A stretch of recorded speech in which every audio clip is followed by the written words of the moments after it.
unacceptable.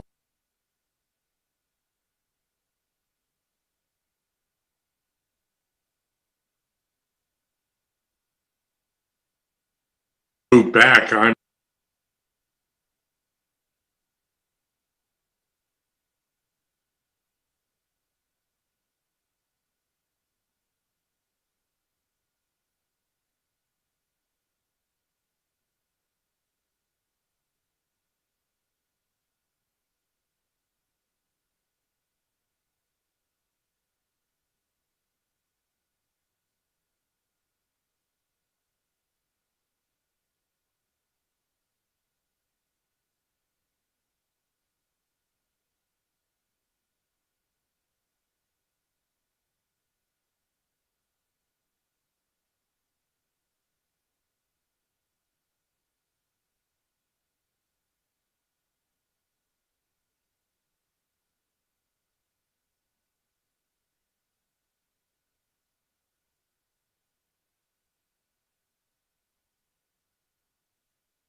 The virtual work session of the Annapolis City Council for Thursday, January 21st, 2021 will be called to order at 3:13 due to technical difficulties. At this time, would everyone willing and able please join us for the Pledge of Allegiance. I pledge allegiance to the flag of the United States of America, and to the republic for which it stands, one nation, under God, indivisible, justice for all. justice for all. Thank you. Mr. City Attorney, please present the first item on the agenda.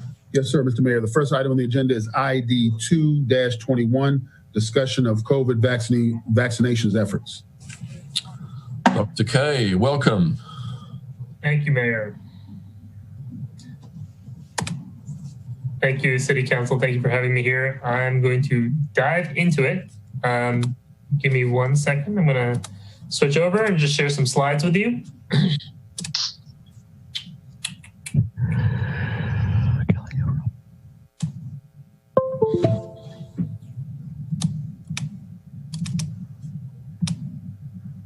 Just going to give you about a 2-minute update on just where we are as a county in terms of COVID, and then I'm going to jump into the vaccines. I think it just provides important context on where we are.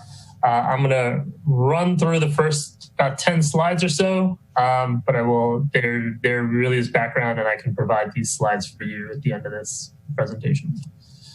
So our goals continue to be to eliminate the virus, to keep people healthy by preventing illness and death, allow schools to open, and keep businesses open. And that our public health measures are the roadmap for a more sustainable recovery. It's been a year now since we discovered the virus, and we're not even at a year yet and from the first time that it came to our county. We've still seen the toll that it's taken on our county with over 30,000 cases and over 400 deaths.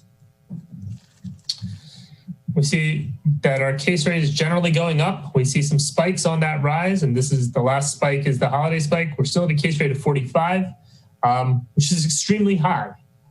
It's not as high as the 63 or so we saw about a week and a half ago, but that is still very concerning where we are. And in addition to the toll that it takes on people, it also takes a toll on our healthcare system, and that's actually one of the critical tipping points that we need to protect. Our projections suggest that end January, beginning February is when we see the peak of hospitalizations, and all our actions over the past 2.5 months are really directed at preventing overloading our hospitals. That's something that we cannot do. We've seen that happen in other cities, Los Angeles, New York, El Paso, Texas, in the Dakotas. It's catastrophic for communities in which that happens. And we are seeing that our hospital numbers are flat now for the past week, which is what we want to see. It's still stretching our hospitals, but it's within a manageable zone. And that is what we have been working to create, that this hospitals can manage the load. Occupancy is still very high, and so we don't have a lot of leeway. And our best estimates based on the CDC are that about 10% of people in Maryland have been infected so far. So even with all our efforts, there's still 90% of the population that hasn't been infected, and this is the toll it's taking. So this is why it's really important when we look at what's what it's done in terms of a death toll. This is what the deaths look like, and the past month and a half have been particularly deadly in our county. Which is why, as hard as 2020 was, there's hope in 2021, and that's our vaccines. It's still going to take the better part of a year, but let's talk a little bit about the vaccines, what they are and what they mean for us. So there are 2 COVID vaccines that are available now, and they utilize the mRNA technology. mRNA is instructions in your cells that tell your body how to make proteins. And so what these vaccines are, the Pfizer and the Moderna, is their set of instructions. They tell your body, we want you to make this spike protein. And you've all seen that picture of coronavirus with the little red spikes on it. That's the spike protein. It tells your body to make those spike proteins. Your body then says, hey, this doesn't belong here. Antibodies to itself. Sorry, not to itself, to the spike protein. and then your body destroys that mRNA instruction. The best way to think of it is like those IKEA instruction booklets that tell you how to assemble furniture. Nobody ever has one about 2 days after they've built whatever they're building. That's what these are. They're the IKEA instructions. Your body uses them, your body destroys them. And so there is no virus being injected into anybody. There's only instructions. But from those instructions, our body develops those antibodies. And this is technology that's been in the research phase for decades. So, we get a lot of questions. How do we come up with a vaccine so fast? Well, mRNA vaccines have been in development for decades. We've been studying coronaviruses, and COVID is a coronavirus, for decades. And so when COVID hit, we pulled all of this together in a way that we don't usually, right? Usually everybody's doing their thing, but this time everybody was doing the same thing. And it was massive global coordination on a COVID vaccine. And there was also broad recruitment into these vaccine trials. And so by the end of 2020, we had 2 vaccines that were approved for usage. They had a 95% efficacy, which is really impressive, actually. It's much higher than what we see for the flu vaccine. The approval process was rigorous, it was transparent, and I think critically, it included more significant minority enrollment in both vaccine trials than we typically see. And that's because of the attention we've been paying to the fact that vaccines have historically ignored minority populations. So these 2 vaccines had 9% African-American enrollment and 20 to 26% Hispanic enrollment. And what we saw was that the outcomes and the side effects were the same in those groups as for the general population. Side effects are common. They're pretty mild in general, and there's more with the second dose, but serious side effects are only a small percentage of people, but there is continuing and ongoing monitoring for side effects. As I mentioned, there's 2 approved COVID vaccines, the Pfizer and the Moderna, and that matters because the Pfizer shot is 3 weeks later and the Moderna shot is 4 weeks later. And you get a partial effect from that first shot, and then the second shot provides the full benefit of the vaccine, that 95% that I was talking about. But there's limited amount of vaccine, and that's why we have these vaccination phases, because we know that we have to figure out who's going to get it first, who's going to get it second, and so on and so forth. So the CDC, back in December, looked at how do we allocate vaccines when there isn't enough for everybody. And they looked at 2 different dimensions. One is individual risk. So what is each of you, what is your risk? And it's based on 2 things, age and health conditions. And then the second is a look at societal importance. So what is the function that you're doing in society? How important that is, and how much exposure does that give you to others to getting COVID? That was the basis of it. The Maryland Department of Health made some modifications, and we're following those. And really, those modifications are meant to be able to move through the amount of vaccine that we get and prioritize properly for that.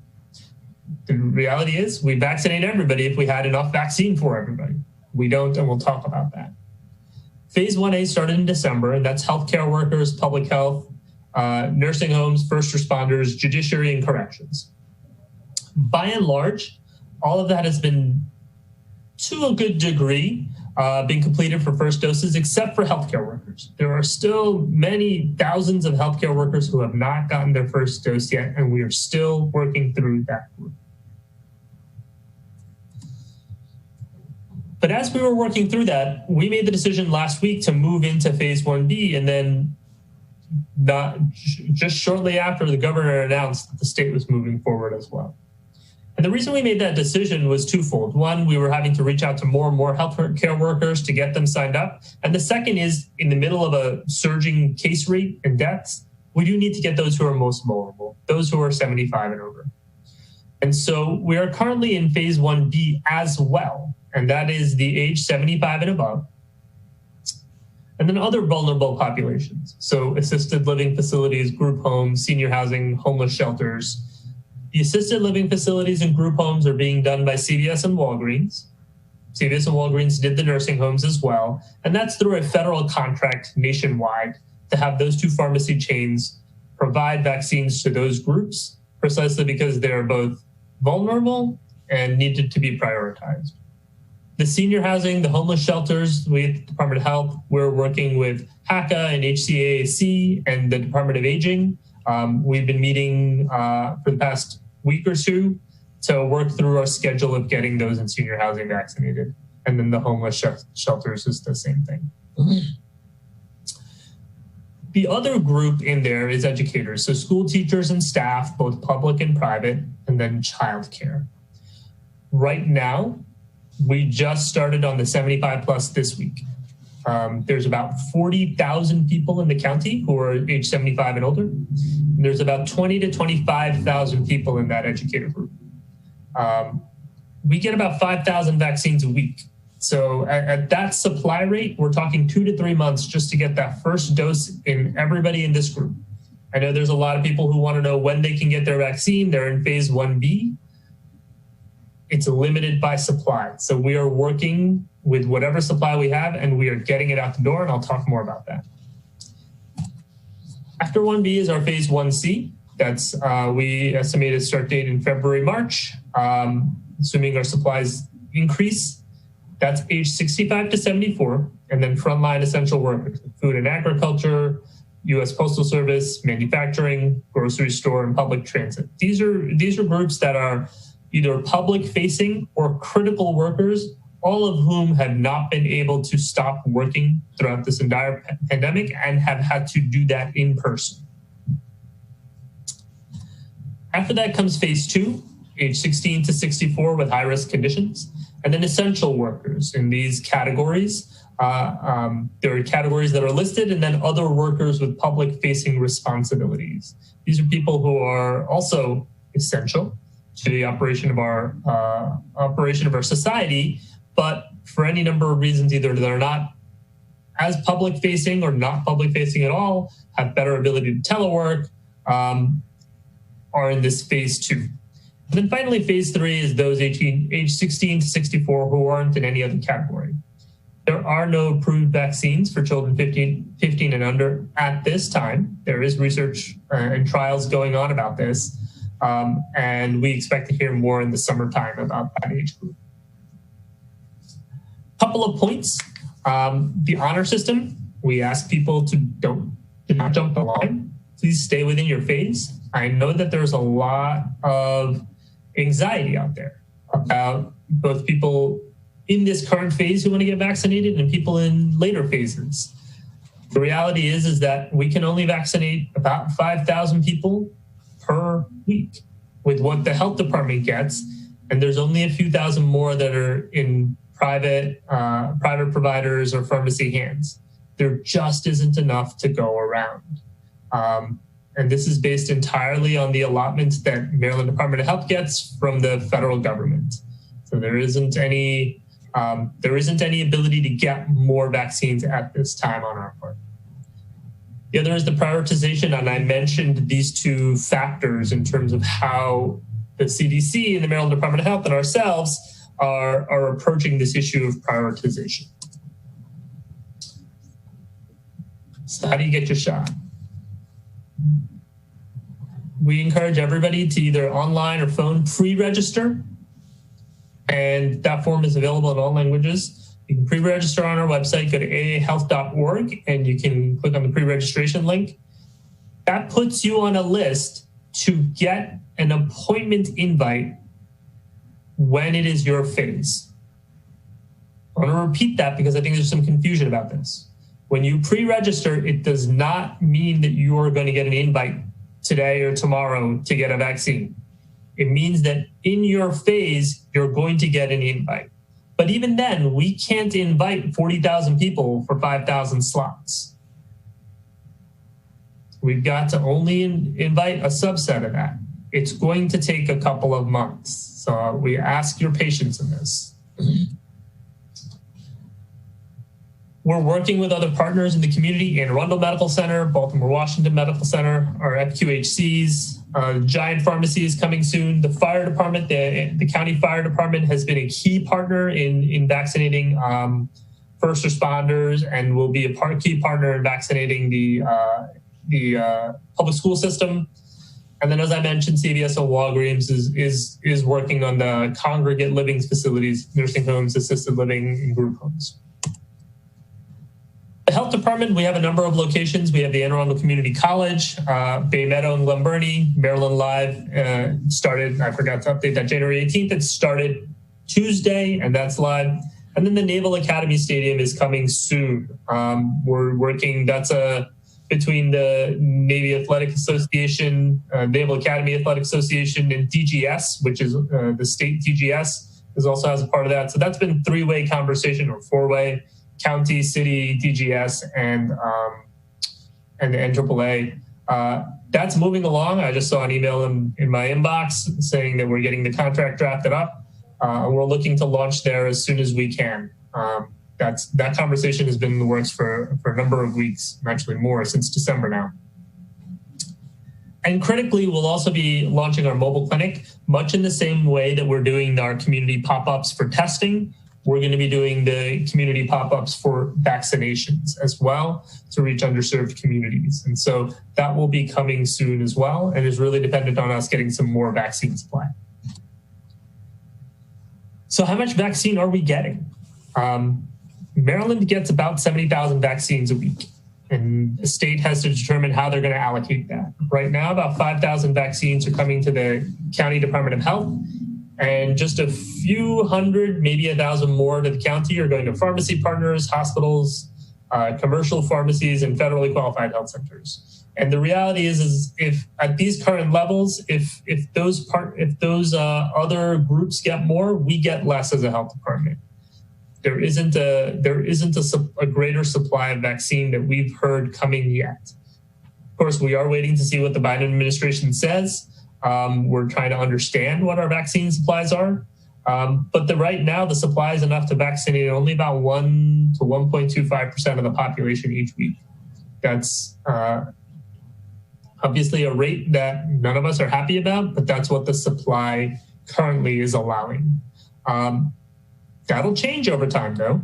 Increased production and particularly new vaccine approval will help with that pace of vaccination. And so we're keeping our eye on those new vaccines that are in trial, that are looking to get approval from the FDA. Health department capacity. So as I mentioned, we're getting about 5,000 doses. We have the staffing and we're pushing those out. So we get vaccines, whatever number of vaccines we get this week, we build out our clinics for the following week and give them all away. There's no wasted doses. We're not behind. The best way to think of it is that we're never going to be at 100% administered either though. And that's because we need to know how many vaccines we're getting before we can build out our clinics. And as we're giving them, we're going to get new supply. So it's just going to be an ongoing process. We'll probably always be somewhere around 70% administered, something like that. That's how it's set up, and that's what we should expect. I mentioned that we're providing 5,000 first doses. By February, we'll be up to a capacity of 10,000, and that's split between first and second doses. Since that is coming in a couple of weeks now. Our staffing, we're currently use existing school health and disease prevention staff. We're hiring 120 new staff for all facets of the vaccine effort: nurses, vaccinators, support staff. We have some National Guard partners. I mentioned our partnership with the fire department. We're also working with the Department of Aging to reach seniors, and we're exploring other partnerships. The reality is that this is a massive undertaking on top of what we're already doing. And so it's going to require even more staff to be able to do vaccinations, in addition to all the testing, contact tracing, enforcement, PPE support that we provide. And then finally, this is our COVID vaccine dashboard. You'll see this on our website, and it provides you information on what current phases, how many residents have been vaccinated, and that's across all types of providers, so not just the health department, but the hospitals, FQHCs, and the pharmacies. And then the third panel there is the vaccines given by the County Department of Health. And you'll see that we're about 10,600. I mentioned that our goal, not our goal, but what we do is use up all the vaccines we got from the previous week. And we're on track to do that. And then we got another 5,000 this week, and we're on track to get those into arms next week. So that's the fairly quick version. I wanted to leave some time for questions because I know there will be many of those. Alderman Finlayson. Thank you. Thank you, Dr. K, for sharing all of that information with us. I have a couple of questions. One, the Bates facility, which is a senior housing facility, but not one of that would fall in the category in which you've listed. How do we arrange for them to get the vaccines without them having to go out to get it? And I'm referring to the Bates Center on Smithville Street. Yeah, no, it's part of our conversation right now. So we're working on those details. Okay. And I've been asking about the drive-through clinic, I guess. You know, we have experience with that, having done the drive-through flu clinic in the past. And David, Manager Gerald, has said it's a much more extensive contract. But I just want to encourage us to move forward with that as expeditiously as we can. We have some experience. I know it's a longer period of time. But anyway, I'm glad to hear that that is expected to come soon. And my last question is a medical question. Are the two vaccines different? Or are you getting the same dose the second time around? So both of the vaccines use the mRNA approach. They have very similar proteins that they make, but they're not identical. And you do have to get the same vaccine as the one you got the first time. So if you got the Moderna one the first time, you do have to get it the second time. If you got Pfizer the first time, you have to get the Pfizer one the second time. Is there a difference in the vaccine itself? Are they interchangeable? Okay. They are not interchangeable. They're very similar, but they're not interchangeable. Okay. Thank you.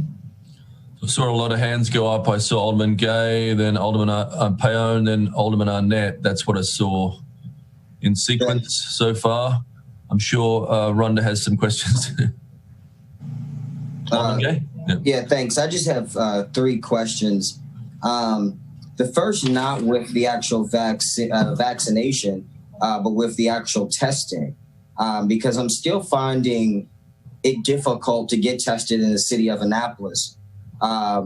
Even after, I think they do like a weekly list that they put out and all of this stuff. We're either at Pitt Moyer or we're not on the list at all. And you have to drive to Glen Burnie or the outskirts of Annapolis. Now, I represent a ward where people don't have the transportation to drive to the outskirts of Annapolis or Glen Burnie. They're relying on public transportation, which we don't have.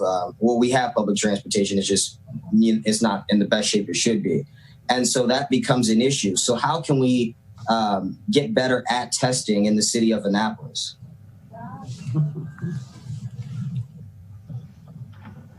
Director Simmons can answer that, I think. How you doing, Alderman Gay? Hey, so we've been pretty consistent testing every Monday, and we have, I know, about 300 folks that come to our testing on Monday.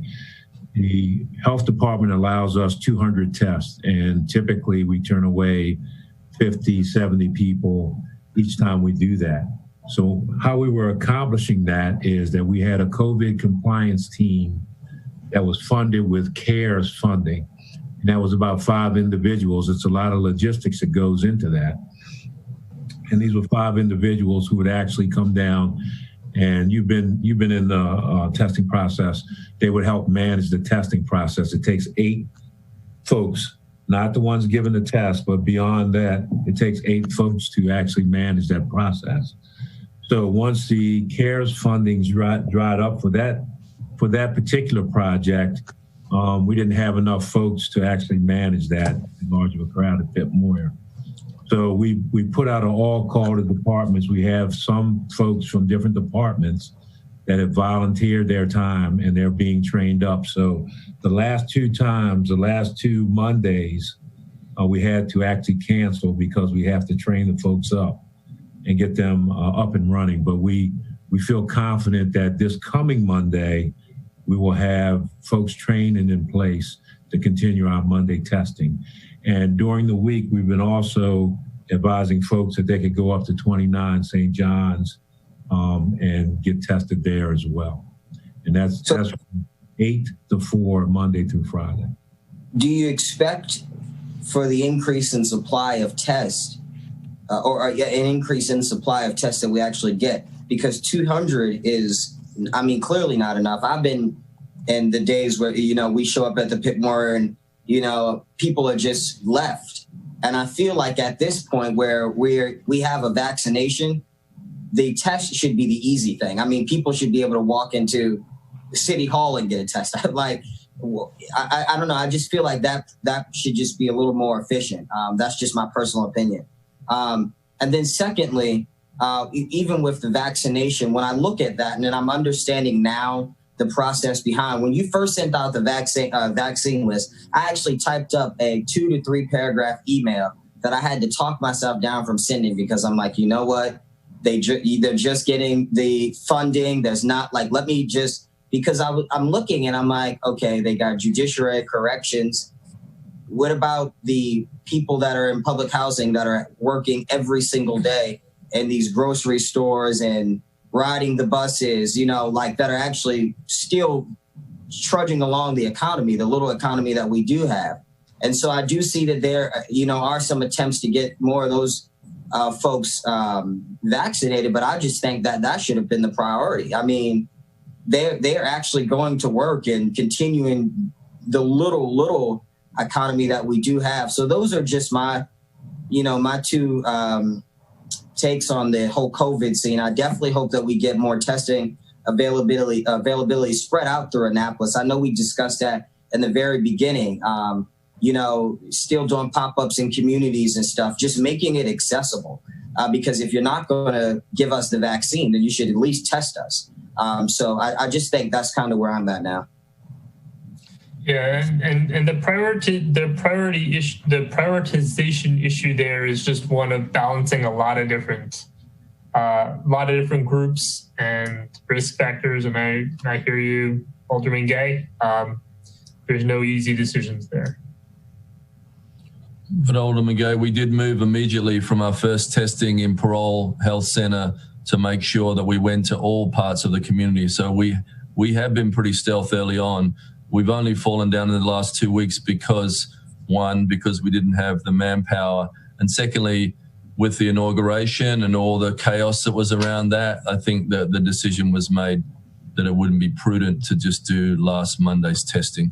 Yeah, I'm saying in general, I'm not discussing the last 2 weeks. I acknowledge that there was early on testing in our communities, which even then we struggle with time and trying to figure out when we could best meet the needs of those communities. And so I'm not here to knock anybody. As I just mentioned, it's extremely difficult to decide, do I give a vaccine to the people who are most acceptable to die from the disease or to the people that are actually working and continuing to, do jobs. So, I mean, it's tough, but I just, at the very minimum, the testing should just be like, I should be able to walk outside and get a test right now. I mean, we would love more tests.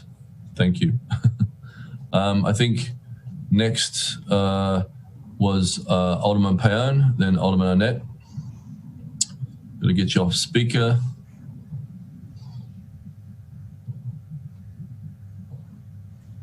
Ross had his hand up before I did, Mr. Mayor. He can go ahead. Thank you. Thank you, Alderman. Well, first of all, Doctor, I want to thank you and your staff very much. I watched you when you briefed the county council. I know you've been putting in an incredible amount of hours, and we certainly all appreciate your efforts, and I don't think we can even comprehend the amount of hours you're putting in. So really do thank you for that. I have had a recent amount of experience with trying to register. I am in the 1B group.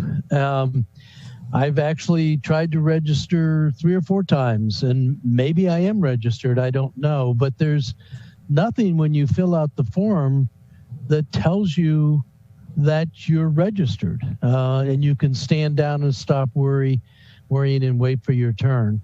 I did notice when I tried to register that it put up an incomplete, automatically put up an incomplete email address for me. I tried to correct it, and I'm hoping that it is corrected. I did talk to Angela of your staff yesterday, so she has my name and my wife's name, and she's going to try to figure out something. I'll probably hear from Department of Aging sometime next week. But is there any way we can fix the system so that it acknowledges that you are registered when you register? Yeah, thank you for the feedback. I'm glad you talked to Angela. What I'll do is I'll follow up with my staff and with you, and kind of see what would help make that communication clearer. Yeah, so either I'm in 4 or 5 times, or I'm not in at all. Then I hope it's the former, but I'm afraid that I'm not in. I am hearing from constituents, people who are in, passing around their email and jumping the line and getting scheduled. I don't know how we stop that. Some people don't seem to have a moral problem with jumping the line, but it's not just a handful of people. So, I think that is a concern. I do have a pitch from a former colleague of ours, Alderman Littman, saying that we should put hardware store people on the list of people that should get vaccinated because they have a lot of direct contact with the public. And in fact, I was at his store yesterday, so I'll just put in that pitch. What happens if we get into this and we get our first shot and then we don't have enough vaccine to get the second one? Well, right now we do have vaccine for that. There isn't any, we don't have any reason to believe that there won't be a second vaccine coming. In fact, we've started to get our allotments of second doses. They're still not due for another couple of weeks, but we started getting it. So I'm not worried about that at this time. Okay. All right. Thank you. And is it better to wait for the Johnson & Johnson or any of the other ones? Our recommendation is just get it when it's your turn, and when there's more, we'll adjust on the fly. All right. Well, again, I think we all thank you very much. We see how hard you're working, and we appreciate your efforts on our behalf. Thank you, Alderman Payon. Thank you, Mr. Mayor. I have a couple of questions. Doctor, is there anyone who supervises the groups that you give the vaccine to distribute? At the hospital, I was a little disgusted to read that the hospital's given vaccines to their board members, to their foundation board. My wife works as a volunteer in the gift shop, which has been closed since March and isn't scheduled to open again until August. And they're getting vaccines, whereas there are people who are in a high-risk category that are in line. What's going on? That doesn't seem fair. To put I hear you, and that's so we don't. So the hospitals actually get their vaccines directly from the state. We don't control that process. But that said, we are in constant contact with them about vaccinations, and actually that's one of the reasons we wanted to move forward into phase 1B is that the hospitals clearly had sufficient stock on hand.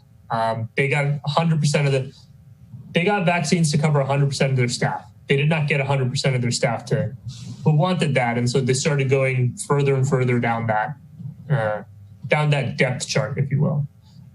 That's why we've asked them to vaccinate healthcare workers from outside of their system and vaccinate seniors. Well, my next question is maybe indirectly related to that, and that is you don't seem to distinguish between those that are highly vulnerable in particular age groups.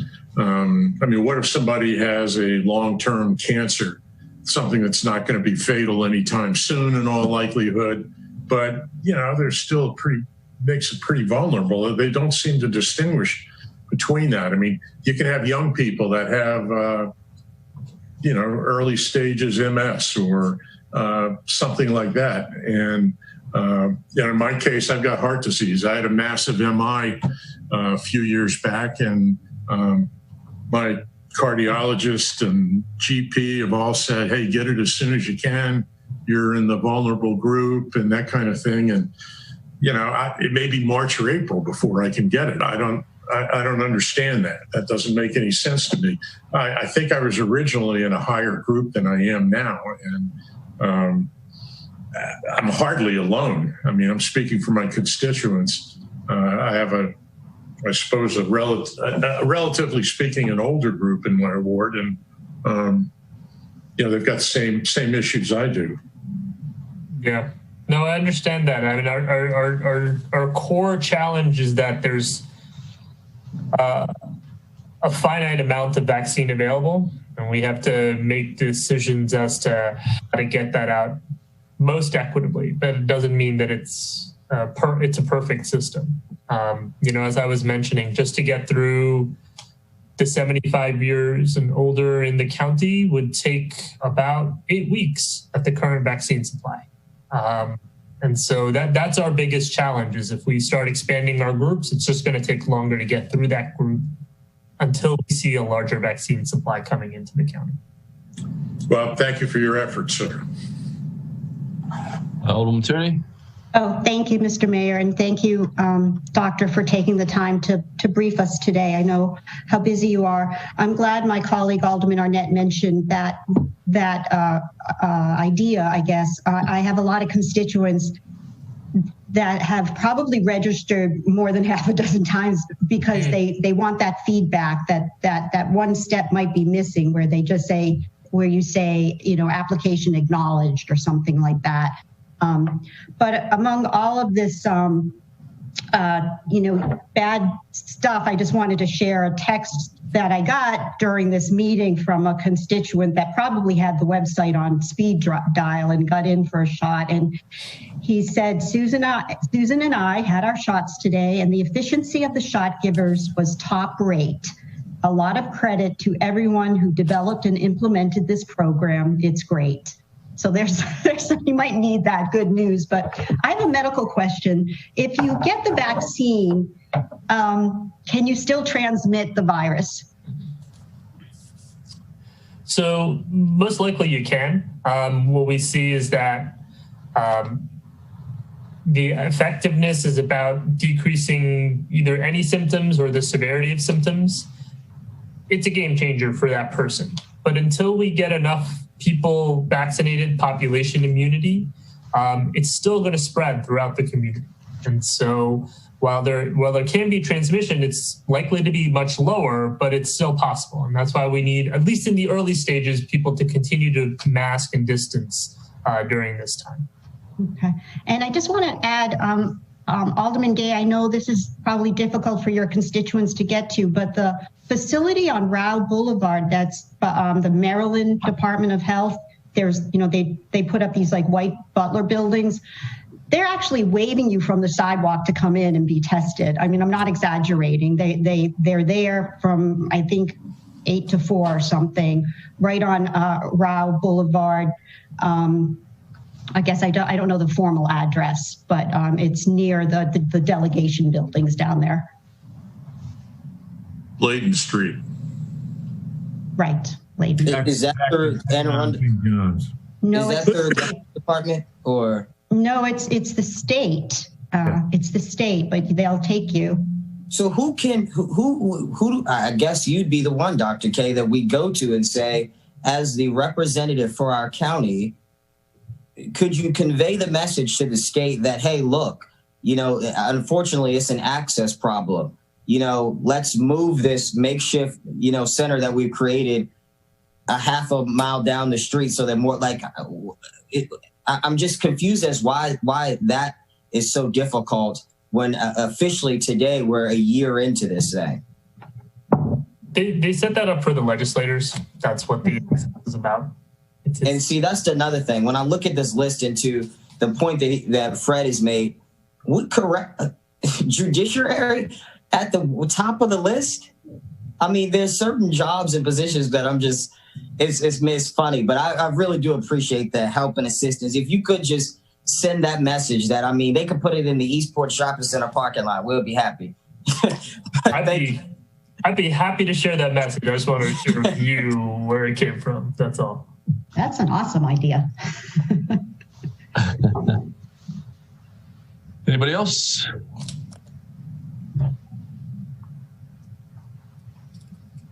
Well, it was a good day yesterday, Dr. K. We have a president that believes in science, that believes in wearing masks, and we have a new, I believe, a new approach ahead, and an urgency that we all feel. And I understand, and we know you have the toughest job in the county, and you have 100% of our support, Dr. K. So thank you. Thank you. Yes, thank you. Gavin, may I ask one more question? And this is of Director Simmons. If he would explain continuity of government. So, in a simple term, continuity of government ensures that a full range of governance and essential services continue in the event of a disaster, an emergency, or a crisis. So you would have key people in critical positions in government that if you had a disaster or an emergency that we had a few times in the past, that they would need to be in place, and they need their role is that important to keeping the city of Annapolis going. So that's essentially the short answer what continuity of government is. I just thought it might be helpful, and with Alderman Gay's question, Gavin has not taken, I don't think, the vaccine yet, but is eligible because he's part of our COG, our continuity of government, as are we, as are the state legislators, as are the county legislators, and anybody else Dr. K deems are important. So thank you. I just thought that clarification was needed. I didn't need the clarification, but I think the point that I'm making is that Gavin is one person, and I hate to say Gavin, but he can be replaced. There are 8 of us, that can be made. I think the point that I was making is that in our communities or in this city, there are so many who do those little jobs, mm-hmm. and they can't be replaced. And that's my thing. I couldn't agree with you more. I just thought that was important to say. Okay. Thank you, Dr. K. We really appreciate it. Stay safe. Thank you very much. You too. Mr. City Attorney, please present the next item on the agenda. Yes, sir. The next item on the agenda is ID 332-20, update on the comprehensive plan. I think we're bringing in Eric and Sally. Thank you. Thank you. Good afternoon. Hey, guys. Caught me off guard. It was a fast transition. All right. Dr. Keys, good afternoon, everyone. I'm pleased to hand over the reins of the comprehensive plan to Eric Lashinsky, our relatively new Chief of Comprehensive Planning. He has prepared the presentation today, which we will also make sure gets online. And without further ado, he can take it away. Thank you. Thanks, Sally. Good to be with you all. So I have a presentation that I'll share right now. Let's see. And it's about 20 slides. I have a few in the back just for reference if needed. Can everybody see my screen here? Yep. Great. So I'm happy to clarify things as we go along. I think best to maybe leave substantive questions till the end. I think there's going to be some slides in here that could generate their own, follow-up meeting. But I want to give you all an overview of where we are with the comprehensive plan and our approach to the comprehensive plan. And it's a comprehensive document. It covers a lot of ground, a whole range of issues affecting our city, and tough to summarize in the short time we have. But I think I'll give you a good sense of how we're approaching it. This is our current schedule that really kind of shows things from November, when we gave a public presentation November 17th. There was a citywide presentation. It was kind of a webinar to get residents up to date on the process. And what I've added to this, I've made some updates to this, but we've met with Planning Commission recently. So these circles you see here show our anticipated monthly meetings with Planning Commission moving forward, which I think will be really helpful. And so that is approved. Now I've put in some hopeful dates, where we can come back, meet with you all as a city council. And you can see the one for January is in here. The others, these have not been vetted. I don't know what your agendas are going to look like, but I think keeping you all engaged in this is pretty critical. And we are actively working on this comp plan, the content for it. We've done quite a bit of public outreach up to this point. COVID obviously threw our process for a pretty big detour, and the fact that I came on board in July once the process had already been going on for maybe a year already, or maybe 9 months. I've caught up quite a bit, and I've been drinking from the fire hose, so to speak. But I've met with a lot of people in the last 5 months, and I feel like I can talk semi-intelligently about this at this point.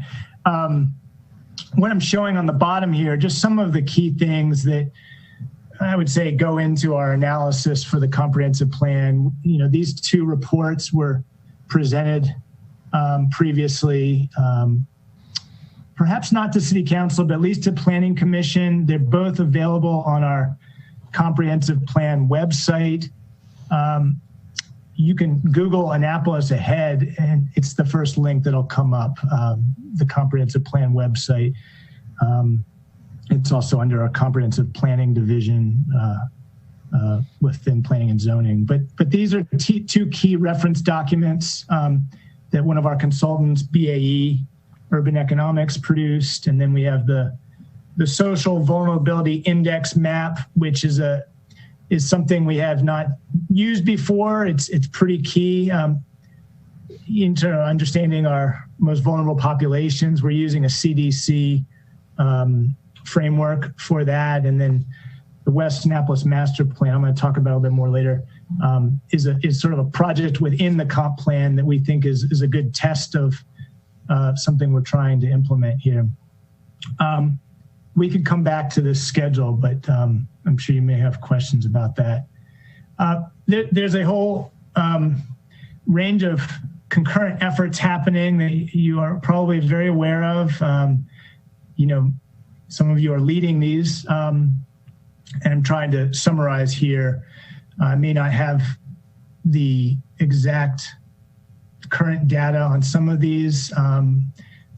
Affordable Housing Task Force, for example, I know that is marching along at a pretty good clip. And the Maritime Task Force, I think we're hoping may be wrapped up by May, but probably not definitely. The others, are somewhat, there's a speculative piece down at the bottom here, Eastport Terrace Harbor House Choice Neighborhood Master Plan.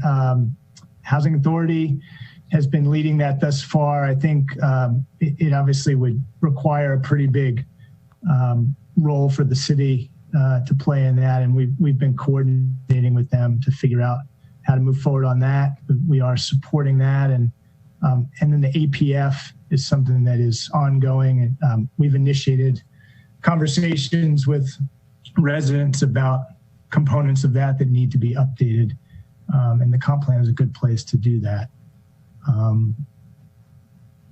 Comprehensive plans in Maryland are sort of, I would say, more prescribed than in other states. At least where I've worked previously, the state is very specific about what needs to be in a comprehensive plan, and these are the things, with the exception of arts and culture, oddly enough, is not required, but for a city like Annapolis, it's important that it is, we felt, and so that will get its own chapter in the comprehensive plan. And so when you look at these topics in regard to some of the most pressing issues that we're facing, these are kind of cross-cutting issues that I'm providing here, just the ones that I've had to engage most readily since being on the job. And most of them really cut across multiple of these elements. You could see land use and municipal growth in particular are ones that impact just about every pressing issue that we're talking about, and or are impacted by, I should say. And so it poses a question for how we structure the comprehensive plan. And the way we're doing that is through what I'm calling 3 sort of city visions, and a set of guiding principles for each vision. We started the process with these 3 foundational themes: equity, health, and resilience. And this is prior to COVID. COVID, I think, has underscored the importance of all 3 of these and the impact they have on city residents. It's highlighted most vulnerable populations. So we think these are still extremely valid foundational themes. And what we've done is extrapolate out a handful of principles that fit within each of those themes and within a kind of aspirational vision for the city, the thriving city, the functional city, the adaptive city. I think when I share this PDF of the presentation, you can look at these and let me know if there are principles that you think are missing from here. But we feel like these hit on a lot of what we've heard from residents so far as important to represent in how we want the city to change over the next 20 years and address. And so within these city visions, we are accommodating those mandated elements from the state in this way. And the idea is that in each of these chapters, maybe with the exception of demographics, which is more of an overview of how the city has changed in terms of our population, the rest of these chapters all have goals, metrics, and recommendations associated. And this gives you a sense of what that might look like. So we've written out a couple, 2 or 3 chapters so far in terms of draft content. Housing is one of those. And this is kind of an incomplete look at one of the goals, incomplete in the sense I'm only including a couple of the recommendations that could fit on this slide, but just to give you a sense of what we mean by a goal, metrics, and recommendations. The metrics is something we haven't done, to my knowledge, in past comprehensive plans. It's pretty important to figure out how to measure our success and be kind of accountable, figure out how we're moving through implementing the comprehensive plan recommendations. And so they take time to develop, in a way that you could actually use effectively. But it's pretty important, I think, to have something that's actually implementable. And then the idea is that in an implementation chapter for this comp plan at the end, we have an action plan, which essentially summarizes all of the recommendations or actions, provides a summary of the metric, anticipated time frame, level of investment, where each of these dollar sign there would be a legend that tells you what $3 means, what kind of range of cost we're talking about, responsibility. And it's not just city agencies, but we have partners in the community that should be engaged in implementing many of these recommendations. So we want to be specific about that. And it's a good way for our community members to be engaged in this, implementing the comp plan. With many of the actions, there are prerequisites that need to happen prior, or there's related recommendations that could happen at the same time for greater efficiency. And then, the comp plan should be a living document that we, are referring to. I don't know. I mean, I've certainly been using the 2009 plan a lot in my role. I don't know how, what other people use it, but we want this comp plan to be something that not only staff and elected officials will open and use as a resource, and people on boards and commissions, but just everyday residents. I think it's important that it's written and communicated in a way for people to relate to it who may not have a planning or policy background. So that's pretty important, and being able to keep track of where we are. So when we talk about growth, comprehensive plans position growth and land use really as kind of core content. It's sort of at the root of what kind of city we want and how we want to grow, what that should look like. These are probably not foreign graphics to you all. We have a finite amount of space in this city. We have very limited areas to grow outwardly, unlike a lot of other jurisdictions. So we have to focus inwardly, and I've been going back through past comprehensive plans to kind of understand what's been suggested in the past. And, I find it interesting that this emphasis on infill development or redevelopment has been talked about for some time. From 1998, this gives you a sense of how it was being talked about, where from this existing land use map on the left, these sort of orange blobs were identifying mixed use centers, as they were called, in that plan. And then the map on the right just kind of isolates those mixed use centers to show where we wanted infill redevelopment to happen. And, a lot of these places are still extremely valid as the places where infill development should happen, where it makes most sense, where there's sort of efficiencies. Some of this has happened. Obviously, Inner West Street, has been a real success in my opinion, and there have been some developments on Forest Drive as well that have happened since then. And but those are the areas where I think we've seen the most change. In 2009, we kind of drilled down into these 4 opportunity areas, or opportunity zones, I think we called them. One was in the West Annapolis commercial area. One was along Forest Drive in the Bay Ridge area. One was on Forest Drive where Hilltop and Spa meet. And then the other was on Upper West Street and Old Solomon's. And basically the idea was, this is where we want our growth to happen, in these 4 places. And some of it is sort of on the way, but I know that we have not seen a ton of change in these places.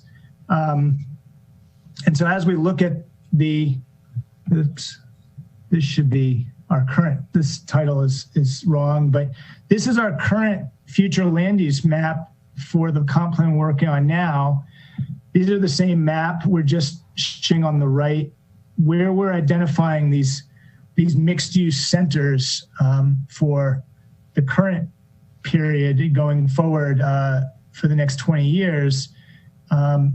We continue to feel that mixed use is a land use type that has great value to the city, in basically positioning new housing, new retail, potentially institutional uses in a way that is connected.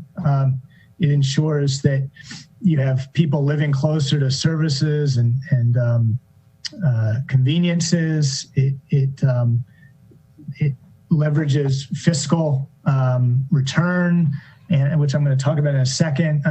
It minimizes environmental impacts and people driving shorter distances and so forth. So a lot of these things are probably not new to you, but it's important. I've spent a lot of time trying to communicate the value of mixed use redevelopment to residents. To sort of it's I will say it's a paradigm shift from the way the city has developed historically. And although we've seen some of it, I think it's important to think about how we can do more of it. There's a reason why land use is also extremely important to comprehensive plans. I mean, you could think about a typical parcel of land and how it's developed as kind of a mirror of our values, what's important to us as a city.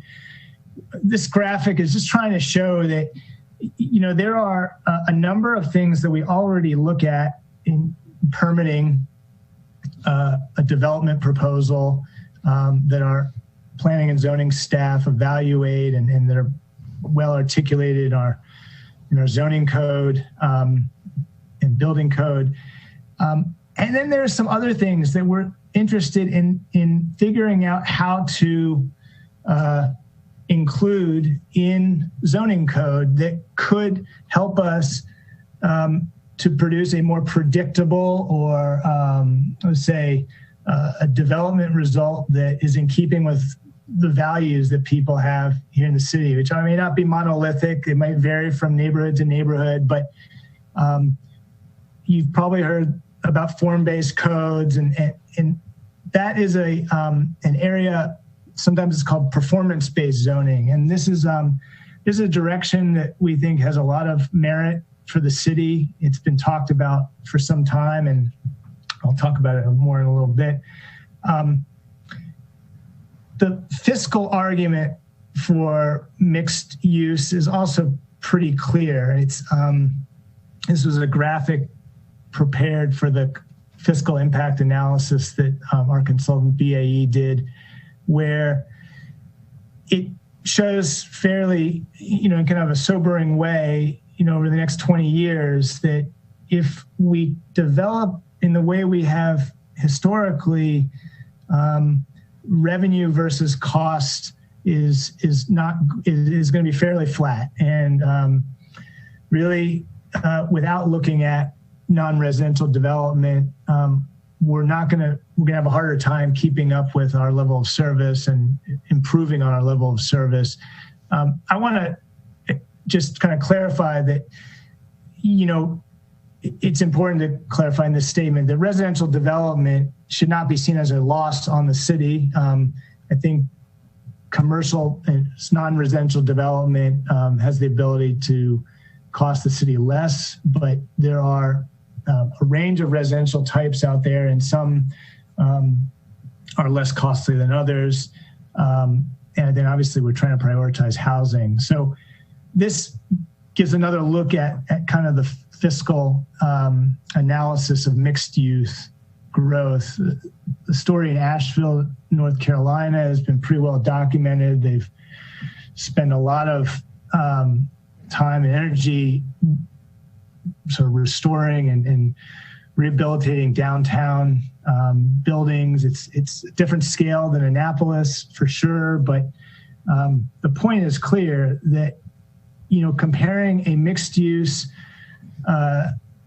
urban development of multiple floors, even just 3 or 4 floors, to a big box development such as a Walmart, the comparison is not close. You could see in this the fiscal impact to the city and is huge with a mixed use development. And the retail taxes, as was pointed out in our planning commission presentation, this is not as relevant to the city, but just looking at property taxes and jobs per acre and residents per acre, there is a pretty significant argument to make with mixed use development in that regard. So this just kind of summarizes the point on the top. It may be not intuitive, but it's basically saying that with multifamily development, even when you're talking about duplexes or triplexes or fourplexes, relatively modest increases in density, you tend to have fewer people per unit, fewer costs per household, and meaning there may be singles, couples, not necessarily families. And so there's an efficiency there. So a lot of these bullet points are probably not new to you. We have zoning codes in the city already that you could say are performance-based, meaning that they've set a goal for how they should perform within our what kind of expectation we should have for the quality and the form of the buildings that are within these zones. And, they've been pretty successful. So the MX zone was developed for Inner West Street. It ends at Park Place and Westgate Circle. The BCE zone was created in the late 80s as a way of improving the character of Upper West Street. And, I'd say there's been less change there, but there has been some. And I think a building like this is a positive thing from that zone. That's at Chinquapin and West Street, or I'm sorry, I think Admiral, corner of Admiral Drive and West Street. The C zones for the historic district of downtown should be pretty clear. And then we have neighborhood conservation zones. This one is on West Street near the library. That have also been pretty successful in kind of ensuring that we know what we're going to get when development happens, or giving some more predictability and clarifying what our expectations are. A lot of the city, however, does not have that predictability. And, we've been trying to move towards ways of performance-based zoning in other parts of the city where it makes sense. And a lot of these mixed-use areas are where we're targeting. We identified West Annapolis as the commercial area of West Annapolis as a place that would benefit from this. Over the years, it was recommended in the 2009 plan to do a study. And so we are doing that now as part of this current comprehensive plan. This is the current zoning for the commercial area of West Annapolis. So here's Annapolis Street, Taylor, Route Boulevard, and we go to Monterey here. You can see these are the 4 zones that create this kind of puzzle for the area. There's a lot of surface parking. Anybody who's tried to walk along Ridgely Avenue is not going to find a sidewalk for much of that. In fact, I would say Annapolis Street is really the only street that has sort of true walkability. And even then, the sidewalks can get pretty narrow. So if we're trying to move towards communities that are more walkable, where there's retail closer to where people live and they don't need to drive everywhere. It kind of becomes pretty clear that there are changes we can make in how we set up our zoning, and it could lead to more of the outcome we want. And so where we've kind of gone in this master plan so far is in thinking about different types of zones that would lead to a result that people want to see. We've had really good, I think, feedback in this process from the community. I think one thing that has been loud and clear is the importance of retaining the character along Annapolis Street, and really treating that as sort of an edge to the neighborhood where things could transition in character from Annapolis Street to Raoul Boulevard.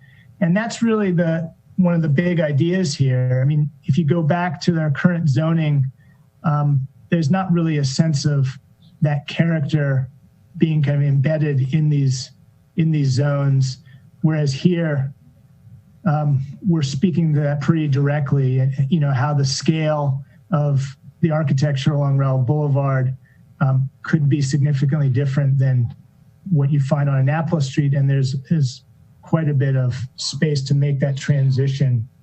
The Grouse shopping center here is another place that, you know, I think it's not hard to imagine that being a higher performing area, and how we could develop that in a way that has less surface parking. And so there's a lot of ideas in this plan. I think we're on target to wrap it up in February. Our consultant has done some great work in kind of setting the expectation here. And I think what they're developing in terms of these form-based codes, we're not going to get a finalized zoning code out of this, but we are going to get kind of a direction on what would make sense and what needs to be in our code to yield kind of a result that we want. And I think it'll point towards a zoning refinement that would apply to other parts of the city where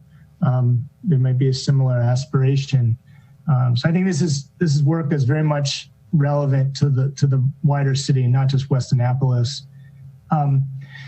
You know, and just kind of close with this slide. Actually, I think one more after this. But one way we've been trying to, we have not, aside from the work happening in West Annapolis, we have not embarked on these case studies yet. But the idea here is that rather than saying, as we did in 2009, that we have these 4 opportunity zones, and that's where we really want to channel all of our growth, the point is that we have a variety of places that would be appropriate for mixed use development, different scale of development. There's really no way of summarizing that easily, but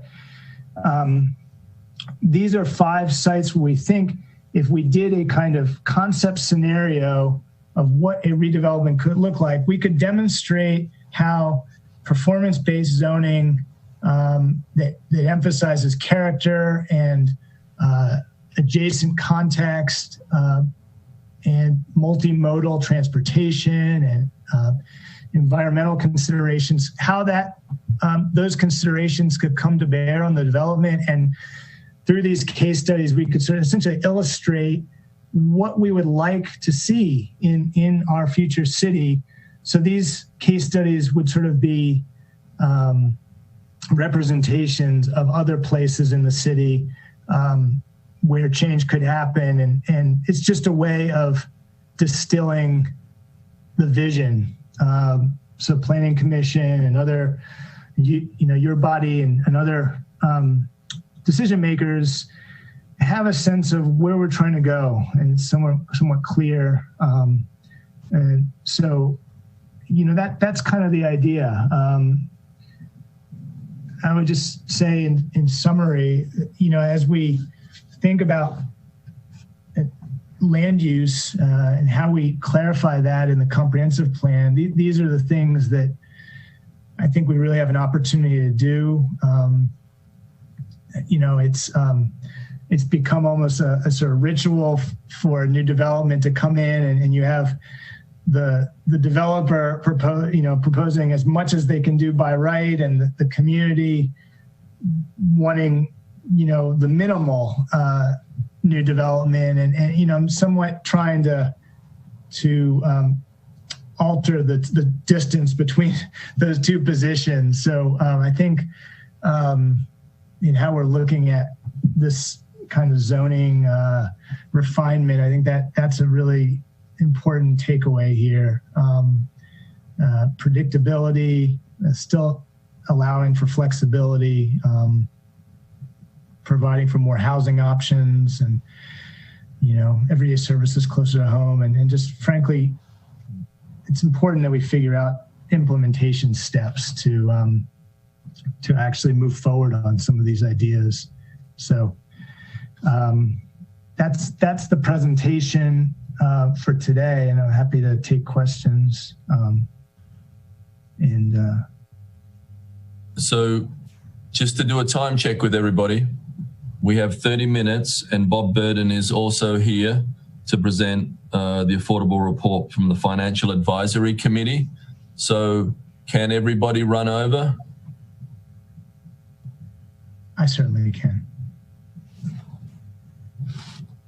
So I have a 5 o'clock, so I might be handing it over to you, Ross, again. And I will pick you first, Ross, because you're going to take over from me because I've got a 5. All right. Thank you, Mr. Mayor. And again, I really think we need to schedule fewer things and more time. There were a lot of things that I heard, and I listened to a more full presentation by Eric to the Planning Commission, that I was texting Planning Commission members furiously during that meeting, urging that we get a briefing with the council as soon as possible. There are some underlying assumptions in the presentation.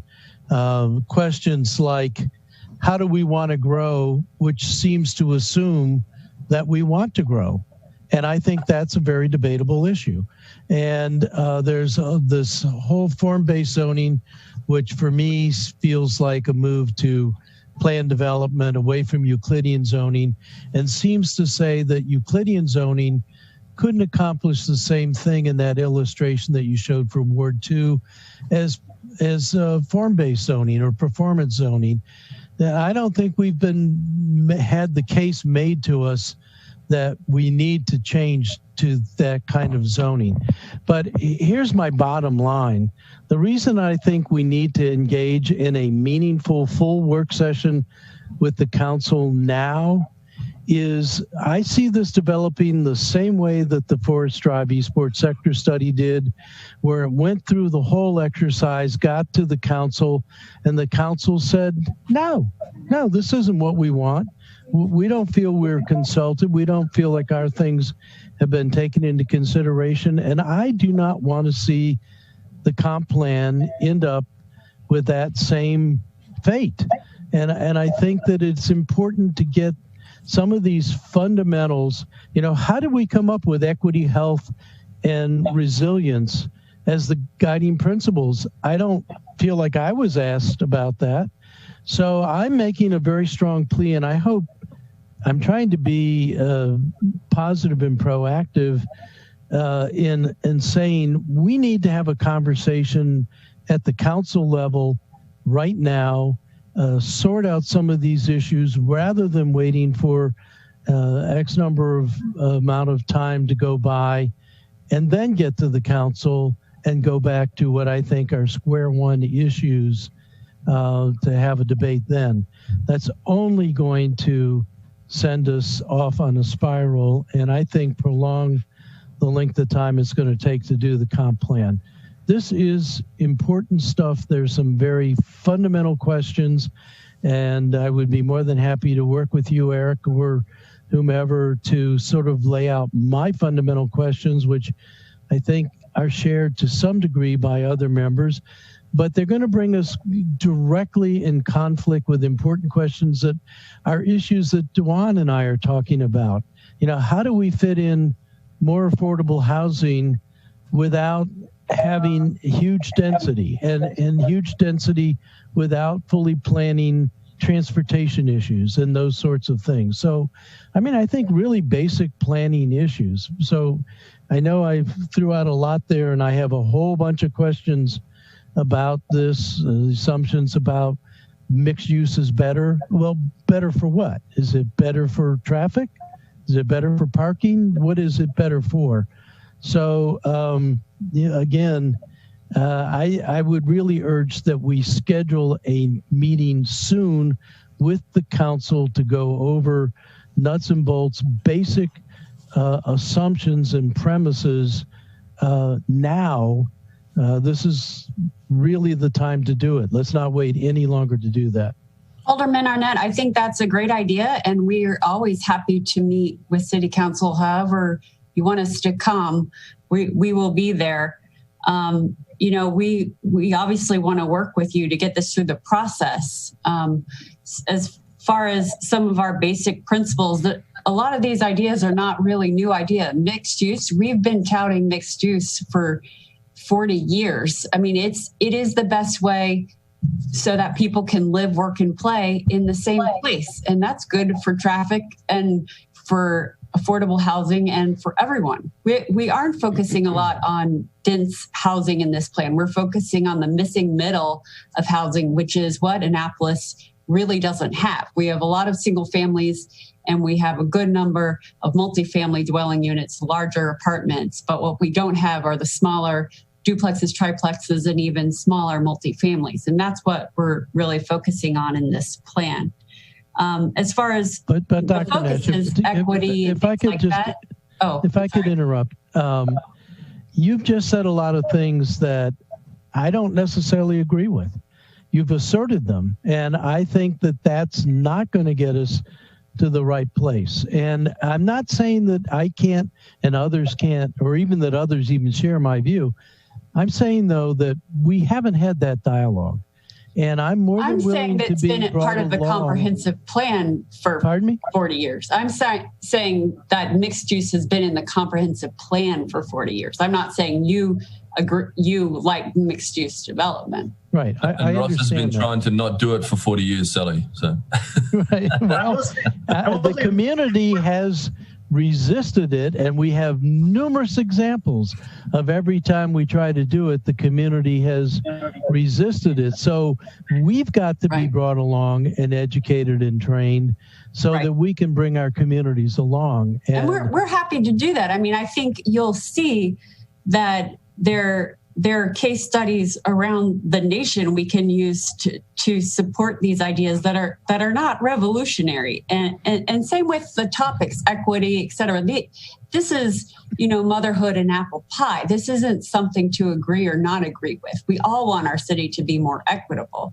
So, that's not the dispute. I agree there is a dispute about the word growing, but we pretty much don't have a choice on that. We're either growing the way we want to grow, or we're growing with big fights at every turn because a developer has come along and exercised the land use rights that they have right now. So, if we do nothing, we are going to be perpetually stuck in that cycle. And that's what we're trying to work to improve, the transparency and the predictability of the process. So it wasn't so much that City Council didn't like the Forest Drive East Port Sector Study. It was that there were citizens who felt like their voices hadn't been heard. And I think you will see that their voices have been heard and are reflected and even in Eric's presentation, you'll see things that we've learned through the Forest Drive East Port Sector Study Task Force. So Sally, before we take any other questions, this is much too big a topic to get taken care of now. And this is an early part of the process. There have been multiple meetings already, but a lot of it has been affected by COVID, and we really haven't had enough chance to get the input that Sally and Eric need. So this is a thing that we have to create together, right? And we have to, work out our differences and come up with a good plan. The community is depending on us. I don't think we can get that done in the next 20 minutes. We have Bob Burden waiting. We have to be respectful of Bob Burden's time as well. So I'm going to ask that we schedule another meeting specifically for this as soon as possible. Can you tell me when you could do that, Sally? I will get some dates to you. So anytime. Yeah. So there's a lot of hands up. If you've got 1 minute, I can answer your question. If not, we're going to for this. Alderman Gay. Yes, and I'm not taking 1 minute. I'm going to take the allotted amount of time because it's ridiculous. For every single meeting since I've got elected here in 2019, we've been saying, all right, we'll rearrange the schedule and all of this stuff for work sessions. And the same thing happens every week, like clockwork. I mean, so anywho, Eric, I thank you for putting this together. I think that it is extremely detailed, just a little bit that we've seen. I think that it looks like Annapolis. It is reflective of what our community is. And what you laid out in terms of like the that little chart that you had when everything crisscrossed it, that's it right there, you know? And this idea that the community, we can't use the word community for a few that just make the most noise, that constantly push projects and stuff around. I think that if you were to bring this to a community like East, they like it. I mean, so I hope that this comes to fruition. I hope that you do not allow Eastport and the few downtown to just run it away or to shelf this. I really think that we have to stick to it because, like you said, what are we going to do? Are we going to grow in the right way and grow like DC and Baltimore and bring in business? Well, that's one thing I also like to add. You didn't have business development on there. And that's the key because, as Ross mentioned, when we talk about housing affordability, you do transportation, housing, and business all in one, because if you build the housing without the transportation, then they don't have, just so I think you're spot on with this. I love it. I will talk more at the next meeting, but yeah, please don't be discouraged by, the few, because it'll be the same people. So I'm just going to take one more question from Alderman Pindell Charles, and then we're going to go on. Thank you, Mr. Mayor. Can I just say, we put two things on the schedule, right? We put two things on the schedule, sometimes three things. Each thing has an hour. Today we had some technical difficulties, but we have an hour to talk about most of these things, and we don't get through that. So please. Mr. Mayor, I'm taking responsibility today. I spoke with our public safety team, our Office of Emergency Management on Monday. We knew that this vaccine was urgent. Our health is urgent. I was the one who asked for it to be placed on the agenda today because it is urgent. And I knew there would be a lot of questions. Everything is getting rolled out moment by moment. We have a new administration in the White House. I made the decision to do that. Anybody want to throw darts, throw it at me. Okay, now I want to say this about this plan that Dr. Nash and Mr. Lashinsky have rolled out. They know how I feel about it. When it comes to Ward 3, we don't want this. But let me tell you why. Quickly, housing in Ward 3, we have a mixed affordable housing for purchase, for rental, single family, rancher, townhomes, duplexes, apartments, and subsidized. We have town courts coming online, 42 townhomes affordable. We have 2 schools. It was mentioned that we have to find a situation where we can live, work, and play in walking distance. All of this is walking distance. We have the Poplar Trail extension. We have the Annapolis Shakespeare Company. We have the Annapolis Design District. We have the Department of Transportation. We have the Parole Health Center. We have the Chambers Park. We have public transportation. We have a taxi service. We have 2 grocery stores. We have Parole Place coming. We have 5 banks. We have the Greater Annapolis Design District, Old Solomon's Road Corridor, Upper West Street Corridor, Gibraltar. We have municipal growth. We have the Spar Creek. We have 9 houses of worship. We have a department store, Kohl's. We have a post office. If you look at all of that, what we have in Ward 3 is Annapolis in miniature. We have everything that you want. What we're looking for is some low interest loans for people in our community to be able to, do some work on their home or whatever kind of opportunities we can give them that when it comes to upgrading their homes. I'm going to say that we also have a historical district, which we can drive tourism to our area of parole. And the other word I'm going to use here, based on what I see, and Dr. Nash and Mr. Lashinsky know I'm going to use the G word, is gentrification. That's how we see this. So we've got Ward 3, Annapolis in miniature. Anything you want, we got it in Ward 3. Thank you. And it's in walking distance. Rob, you can have a minute, but please, we've got... No question. I won't ask the question. I just want to make a statement, I guess, because personally, I feel like it's more helpful to have these conversations right after we have these presentations.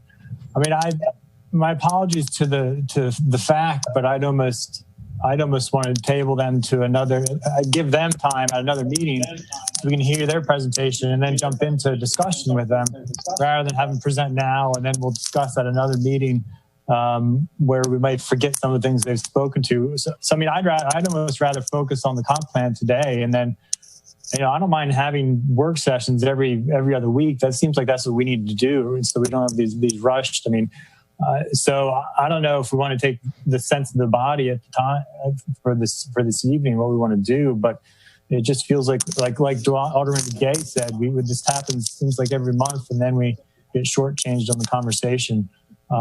So I don't know. That's what I'd be in favor of doing. So I have a date in front of me, February 2nd at 9 a.m. Can you all check your schedules for that? It can be dedicated just to this one topic. We can do the presentation again. Does that work for you guys? Or I can get it sent out to you and we can work on some times. But that's the one I've got. What was the date again? Is that too far away? What was the date? Tuesday, February the 2nd at 9. Tuesday at 9 a.m. That works for me. That works for me. And I'd say after we went to the Planning Commission, we pushed this process back a little bit. So we do have a little bit of luxury of time. You said 9 a.m.? 9 a.m. Yeah, I don't like those daytime meetings so much, but especially if they risk running over those of us who have day jobs. What are the chances it's going to run over?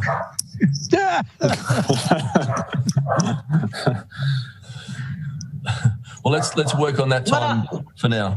Thank you. One other thing I want to mention, we have about 725 businesses in Ward 3, more than any other ward. So I did want to put that out there too. And I do want to throw a dart at you, Rhonda, Alderwoman Kendall Charles, because it's definitely a very important thing to do. But I think somebody, not necessarily you, but I think the council at large, we should have modified this agenda once that got added on here, because we should not keep it as is and keep these people hanging. And remember, that was Monday, Alderman Savage. That was done on Monday. So we had, and we knew all this was coming about, so. And then the time that I've given you on February the 2nd is due to what we have availability to do. Remember, the IT team have to have availability of the resources. I'm going to call it here, please, and we're going to bring all this up in the next meeting. Mr. City Attorney, please present the next on the agenda. I thought we just said we were going to continue with the comp plan and move everything else to the next meeting so that we can finish it. No, we have Bob Burden waiting to make a presentation. He's been waiting for an hour and 45 minutes. I think we owe him the ability to do this, and we're going to do this separately all over again. Well, well, that happens though. I'd like to make a motion that we focus on the comp plan today, and then we'll deal with the finance at the future meeting. Mr. City Attorney, can I call the meeting now, or what? Well, you have a motion. If you don't recognize the motion, we can move on, sir. Okay, if you guys want to continue, you can continue that, but you don't have a second. I second it. So you have a motion and a second, so you have to vote on whether or not to continue with the comp plan discussion and table the City of Annapolis spending affordability report to another date. You need to take a vote on that. Okay. We have a motion and a second. All those in favor with a show of hands say aye. Can we get a roll call, please? Cindy?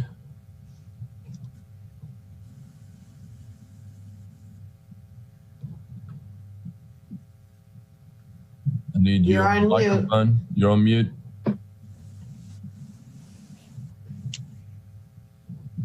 I'll do it, Mr. Mayor. Alderwoman Finlayson. I think it's unfair that we keep Mr. Burden waiting for an hour and a half and then cancel him. So I vote no. Alderman Arnett. You're muted. Unmute.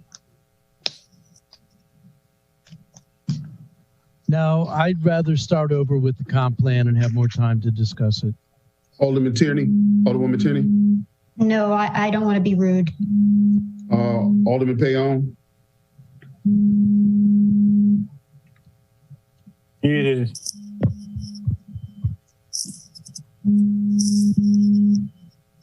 I don't even know what's going on right now, so you can skip me. Alderman Gay. Yes, I don't want to be rude to our paid city employees who put time into this. Alderman Savage.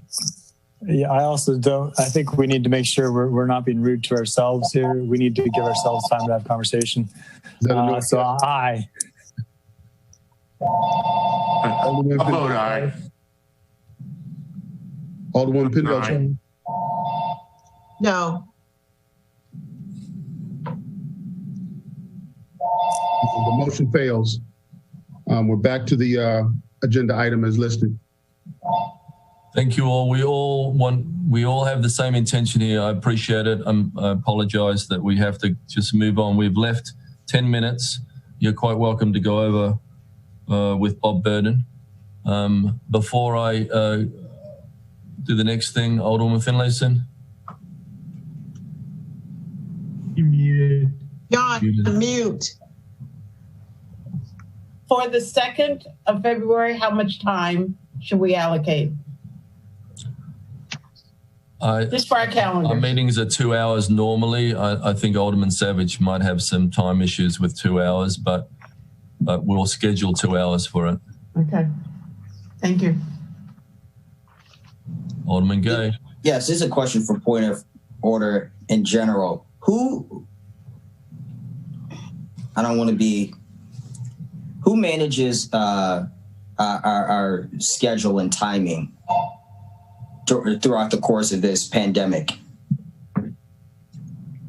Alderman Gay, I scheduled the council work sessions. I was fearful that we were going to run into this exact situation when the proposal came up to add a third agenda item, because I knew we already had a packed agenda. But the vaccine issue was so critical that I felt that we needed to. It is critical. And I'm not disappointed with the Alderwoman for bringing that to the table. I thought it was necessary. The question so that's where we are. It was supposed to be 30 minutes. Dr. K was supposed to only be available for 30 minutes. So we thought that we would be able to contain it at 30 minutes, but it went a full hour. So there is no, in order to include on a now monthly basis moving forward so that we don't continue to have this issue, is it required that we create legislation to include a second work session meeting per month, or is that something that as city manager you can just do with the authority that you have? Yeah, if that's the wish of the council, we can certainly schedule a second one. I think that's been the wish of the council since last summer. So if we could work with a legitimate, structure so that we're not picking a random Tuesday at 9 a.m.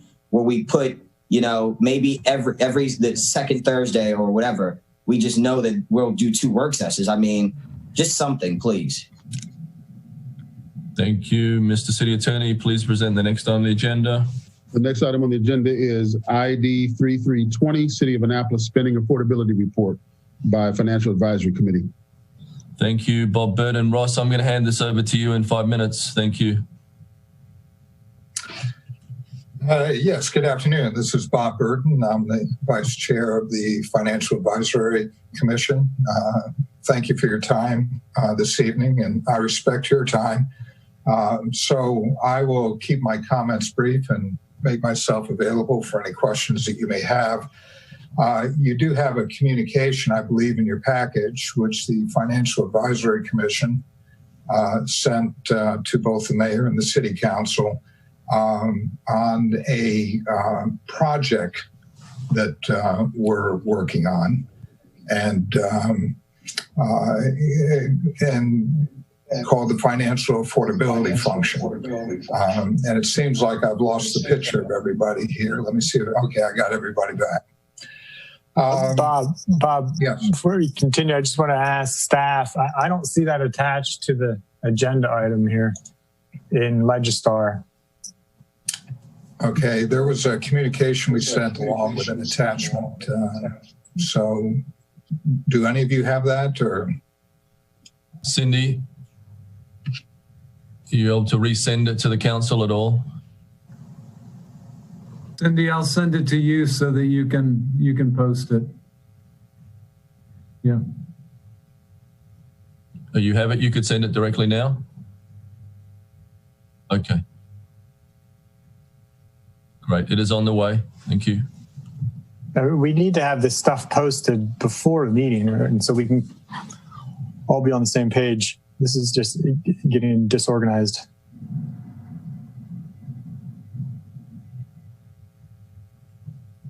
Thanks, Bob. Okay, should I go ahead and proceed, or how do you want to? Do we have? I'm sorry, you mute. Should be there in a minute or so. No. Okay. Well, I guess I can go on with an overview here. About a year ago, the Financial Advisory Commission, in its capacity as an advisory commission to the City Council, started looking at how we could perhaps better use empirical data to assess and give advice to the City Council and the Mayor on, particularly during a budgetary preparation time, as to spending affordability matters, particularly when taking a look at spending affordability as it relates to core and non-core services that the City Council would be anticipating during the budget preparation process. The communication that we sent to you is a communication that is more informative. We're not looking for the City Council to adopt any specific recommendation at this time, but rather to review what we've sent you.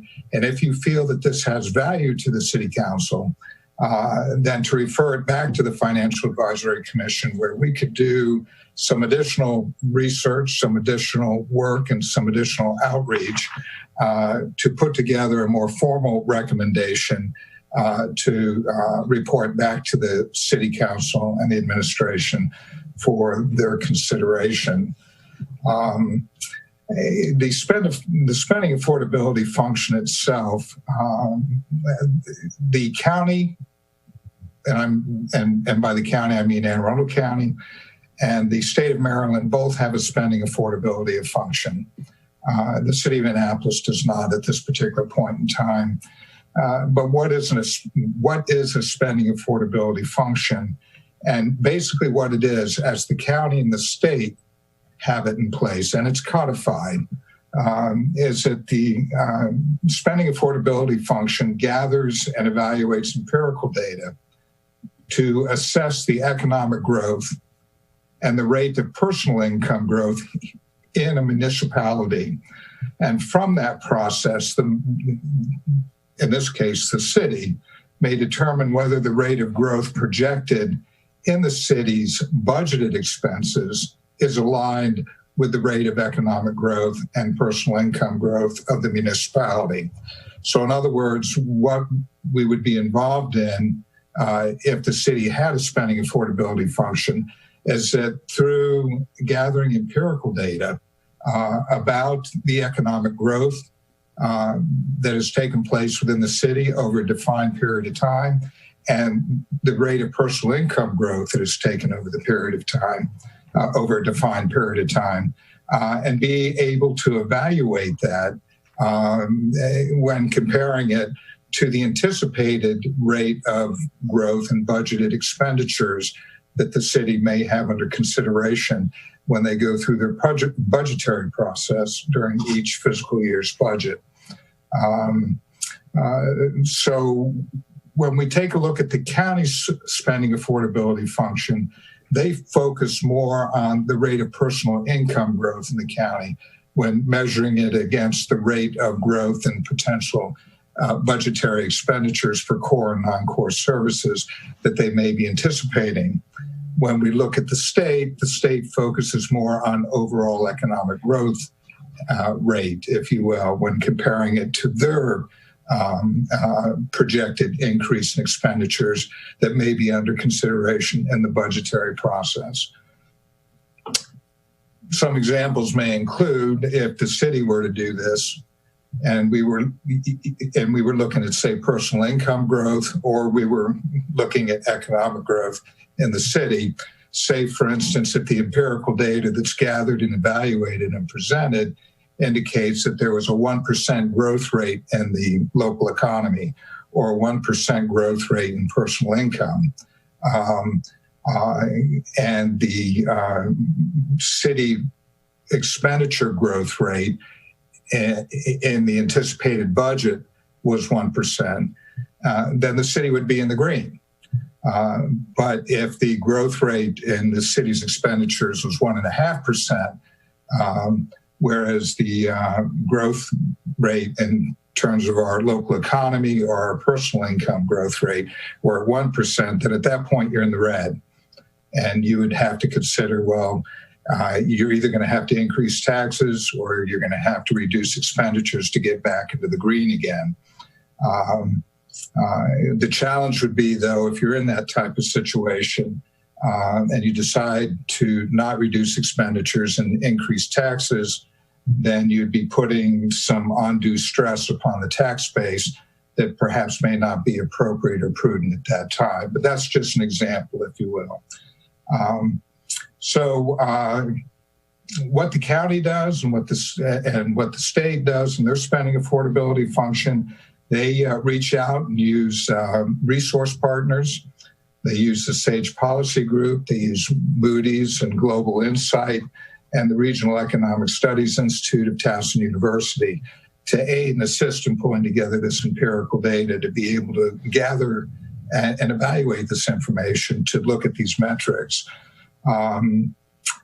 So the long and short of it is that the Financial Advisory Commission would like to look further into this, but in order for us to do that, we would need to reach out to the county and to the state to find out how they go about their spending affordability function in more detail. And we would also need to reach out to the potential resource partners that they use and see if there's opportunities to piggyback upon the information that they provide to the county and the state to be able to access this empirical data and be able to use it in a manner, shape, and form that would be beneficial to the city for appropriate recommendations to be made during the budgetary process on behalf of the Financial Advisory Commission. But before we do that, we would like to have the city councils express interest in seeing a value in this. And if so, we would reach out in working with the city manager and the city's finance director in representing the city, reaching out to the county and the state to find out more information about how we could potentially go about this, as well as reach out to the resource partners. So we'd be looking for a referral back from the city council if they felt this was of value. If we did get that referral, we'll continue to go ahead and do more work on this and eventually submit a report back to the city council with a recommendation for your consideration and to move forward on. So that's pretty much about all that I have. So thank you, Bob. And in case any of you council members had a suspicion about where the pressure to do this came from, guilty, I would turn in a second to the city attorney. I don't think we can take a vote on anything at this at a work session, although we did vote on a motion to change the agenda just recently. But I would suggest to you, in following on with Bob's presentation, and he could really go into a lot more detail, that this isn't just something that would be useful at budget time. I think it falls in line with the presentation we just heard from Eric Lashinsky about evaluating where we can grow and how much we can grow and how much we want to grow. I think this would have a lot of versatility. And I also noticed when I looked at the fiscal impact work that Mary Burkholder did for planning and zoning, that there's a lot of common elements in the data sets. And so I think there's an opportunity for some symbiosis. We discussed this at the Finance Committee and talked about it with City Manager Gerald. I am very much in favor of doing this, but like everything else, it's a matter of resources. It's a matter of, do we have the money to fund this versus something else? We don't even know if there is a funding requirement. I would certainly be willing to go on bended knee to the county or the state to see if they can't make us an adjunct to their efforts that are already going on, and maybe step the data down to an Annapolis only level. But I think that what I'm hearing from the fact and from Bob is they want to know that there's an interest from us. So without taking a vote, I guess at this point, and again, I'll turn to you, Mr. Lyle, or City Manager Gerald, I think a show of hands expressing some interest might be appropriate at this point. So is that appropriate, Mr. Lyle? Well, I think you can get a sense of the council and the members here on moving forward. That's appropriate. Okay. I don't know if it's clear exactly what you're trying to get the sense of. Put it on an agenda, develop a bill, or have another meeting. Know. Yeah, I don't think we know either, but I see Alderwoman Finlayson and Alderman Savage's hands up. So Alderwoman Finlayson. Yes, thank you, Alderman. I was going to ask if we should have a resolution. And thank you, Mr. Burden, for that overview. You may need something a little more substantial, let's say, when you go to the county and other agencies to seek partnerships with this. So maybe a resolution giving the sense of the council may be in order. If not something stronger, I'll leave that to Mr. Lyles to determine. But that would be the approach I would think the FAC could benefit from. Thank you, Alderman Savage. Thank you, Mr. Chair. Mr. Burden, thank you very much for your willingness to propose this and what you put together. And I have taken a look at it. I did receive this before the meeting, now that I recognized it. So, but I do think the resolution would be a good way to go. And just looking at what it says, basically that the commission would follow the model of the counties. And I see that's also included in your message. And I like what I see in the counties template. I think that'd be a help to me. And I think the entire council.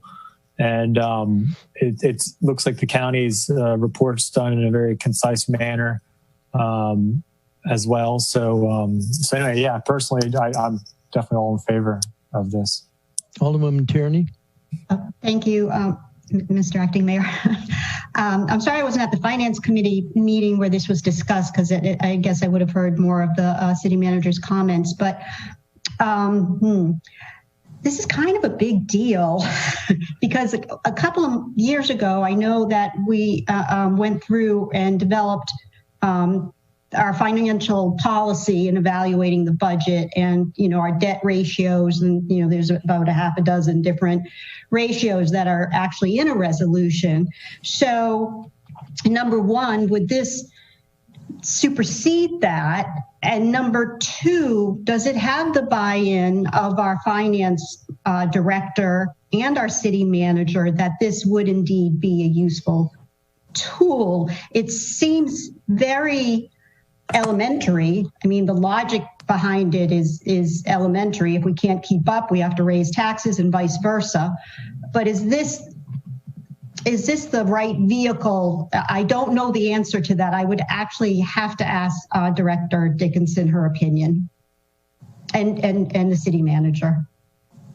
I will say to this, when the county hears the report of the Spending Affordability Committee, it's usually a couple months before they submit their budget for consideration. And the county executive is not obliged to follow the recommendations. They don't have to adhere to them. They can, but they hear the recommendations as to how spending should increase in conjunction with what's happening in the economy. It is an advisory tool there, and the policies that you're referring to are policies that we set for ourselves to say we will not go above this percentage. We will keep our fund balances at this level.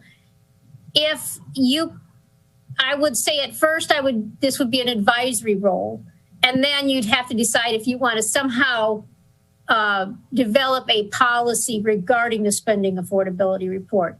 But I would recommend you always keep the flexibility to make other decisions if you need to. So, but I do think it's an incredibly useful tool because it's time that I don't have to go researching how much our income is going to increase for the residents of the city of Annapolis. There are some resources out there, but this takes a little bit extra time and reaching out to these other organizations that do this research. So it would be very helpful. But I see it at first as an advisory role. And then later, if you decide there's some way to tie it to our policies and to set guidelines in our policies, then we can determine that later. I think that that's something we haven't had in so many years, that, we're so in the weeds with our own ratios that this sort of gives us a helicopter view. And I know that you don't have the staff to do that. So yeah, I welcome it entirely. I just want to make sure that there he is, City Manager Gerald.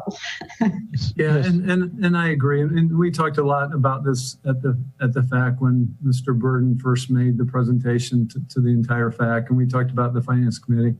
Jody or Director Dickinson uses a lot of different information sources when she's putting together the budget, and at least initially, this would be some additional data points that would be very valuable for her to have as we are developing the budget. So, as I said, those meetings, this is another tool in our toolbox that I think would be very valuable. And as she said, if we decide to somehow formalize these recommendations into a requirement that we follow those, then maybe we do that later after we see what the value is and see what we come up with. But I think it would be very valuable to have this information. Thank you, Mr. Gerald. Alderman Gay. Thanks. Ellie kind of asked some of the questions that I had, because at first look, I'm like, well, I mean, it seems as if we may have already had this in some way, shape, or form. But I guess what they're saying is this additional help will just make it easier for you. So I have a couple of other questions after that. Are there costs associated with this? Will at some point they require any funding for reports or, staffing purposes, supplies? So, and I know Bob has done some looking into this. When we reach out to groups like RESI, I call them RESI out of Towson, and the SAGE Policy Group, they usually would have some cost involved in that. I don't know if SAGE has a report that they issue that's available without charge to municipalities or not. I did reach out to the budget people at the county. They do have a budget for their Spending Affordability Committee. And at this point, they pay about $2,400 a year in those resources. So they don't. That's it so far. They give staff support. They give the spending affordability some staff support, as we typically do with these groups. But they do have a contract for $2,400 for the RESI. So would this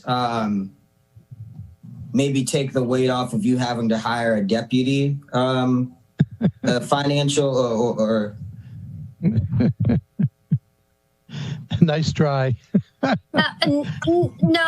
because the purpose of it, you said that there were tasks that were not being performed by individuals in the office that were performed by this task force. So it is a shortcut. This is one task that I don't currently do. We do a lot of the research for property taxes. I can get that pretty readily from the state, know what the property tax assessments are going to be. And we can reach out to the county and ask them what they're doing to project their income taxes, but it's not as thorough as this review would be. It is not a step that I'm currently taking. And no, the $2,400, and the effort, the time and effort that the FAC would be putting into this would not displace my need for a deputy. Yeah, and the 2,400 is minimal to the 25,000. I think that the what is it? The committee that we just voted on a couple weeks ago to let them. The audit committee. Audit committee, yeah. The audit committee has 25. They would like more, but right now there's 25,000 in the budget to hire audits or training or whatever they do with that. And so. Just because I'm reading this now, and I'm still in the portion in the background, it's 118 pages for the public, by the way. And so I'm missing the clear benefit just outside of the, workload. I mean, does it increase? Are we talking about an increase in revenue or I'm just trying to get the, what's the real winner here if we were to get behind a group like this?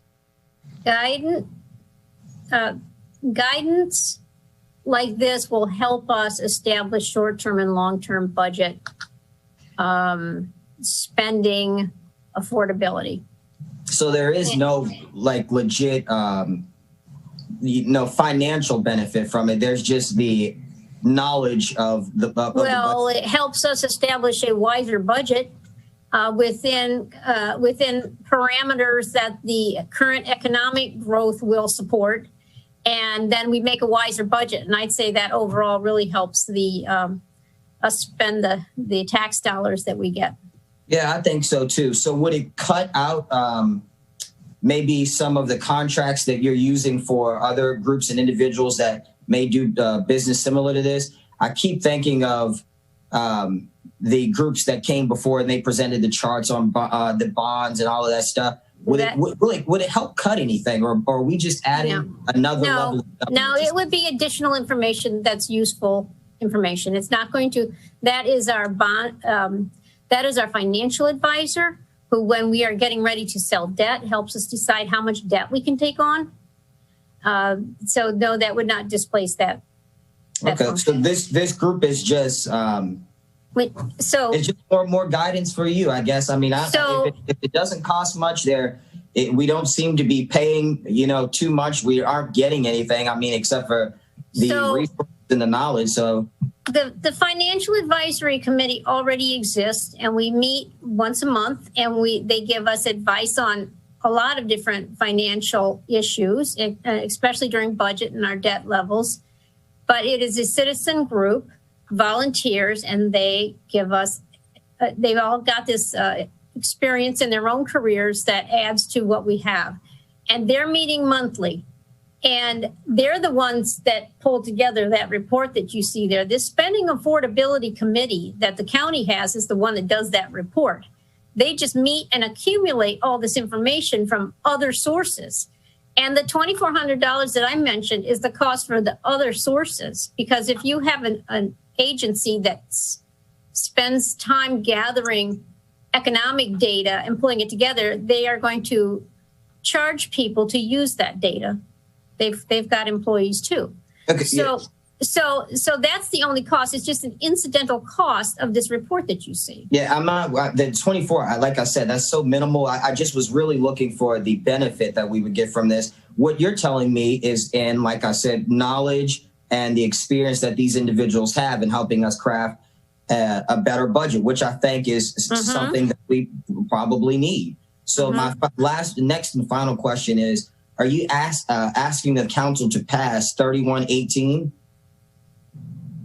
I don't know what 3118 is. Was that the very, very back of this? Or was this the establishment of the committee in the beginning? I'll let Bob answer that. Bob, 3118, is that one of ours? Is that a county legislation? Yeah, it's just, it was, I didn't know if it was. Okay, here it is. It's before my time. So did this just establish the commission back then? No, this is the one that established our policies, which one of the other older persons referred to at the very beginning. We have debt policy. We have our fund balance policy. This is the one that set that up, and that was right at the time when I got here, or right before I started here. We passed this policy guidance. The spending affordability would, and I don't know where it was referred to in this report, but I think the question is, do we want to do something like this for the spending affordability recommendations and integrate it into our policy? Awesome, thanks. Appreciate your work. Alderwoman Tierney. Thank you. Well, to answer Alderman Gay's question, looking at the long game here, this actually introduces a yellow light, if you will, a caution light before we raise taxes. So ultimately, it is for the taxpayers, our constituents' benefit, I would think. You know, this is what that tool would be used for, I would hope. You know, that, hey, we're really skewed. We probably are right now, but you know, we're really skewed right now. We got to do something. And so before, to that point, I was just trying to get, so like you're saying, I mean, this is to help safeguard the citizens' dollars. Yeah. And my question in the beginning was, so we don't have anything safeguarding their dollars right now? There is nothing like this, you know? So that's what I was really getting to. If we don't have anything like this, I guess it is critically important. And I trust Jody. I mean, look, she's done a really, really good job every time I've asked her for a question in regards to finances, Katie too, the whole crew. So if this is something that you need, I would support it 100%. I think we're getting just a little ahead of ourselves, but I'll check in with Bob on this. Right now, the fact is just asking if we would value them pursuing this in more detail, talking to people at the state and the county level, finding out feasibilities. As I said, it's possible we could piggyback on the work that's already done for the county and the state. We don't really know the answer to that. It's also possible that we would want to follow the parameters they choose, which are based on income levels. It may be that we want to look at growth potential or property value growth and things like that. So the model can go in many different ways. It is a model in the sense that it pulls together and organizes data to give you insights about various avenues you could pursue. A case in point that I would offer is, at this point, we're thinking about a shortfall of $9.5 million or something like that for the fiscal 22 budget. Hopefully it won't be that bad when we actually get into it, but we have options about how we address that shortfall. One of them is to increase tax rates and finance the whole thing through increased tax rates. Another would be to reduce services with all of the things that are attendant to that.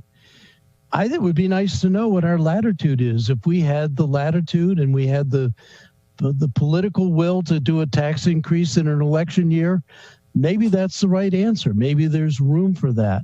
But we are really flying blind at this point. We really don't know. And maybe it's a mix. Maybe it's a little bit of increasing taxes and a little bit of reducing services. We don't really know the overall environment in which we're working. Alderwoman Pendle Charles. Thank you, Mr. Chair. Mr. City Manager Gerald, you've heard the comments by Alderman Arnett. Do you have any response to that, Mr. Gerald? I agree. As I mentioned before, I think that this gives us very important data that we don't have right now. So that's why I'm certainly supportive of it. I think that when we're raising taxes, maybe we benchmark other communities or do other things to try and get a sense of how high we are already. But I think that this gives us better information on what our residents can afford.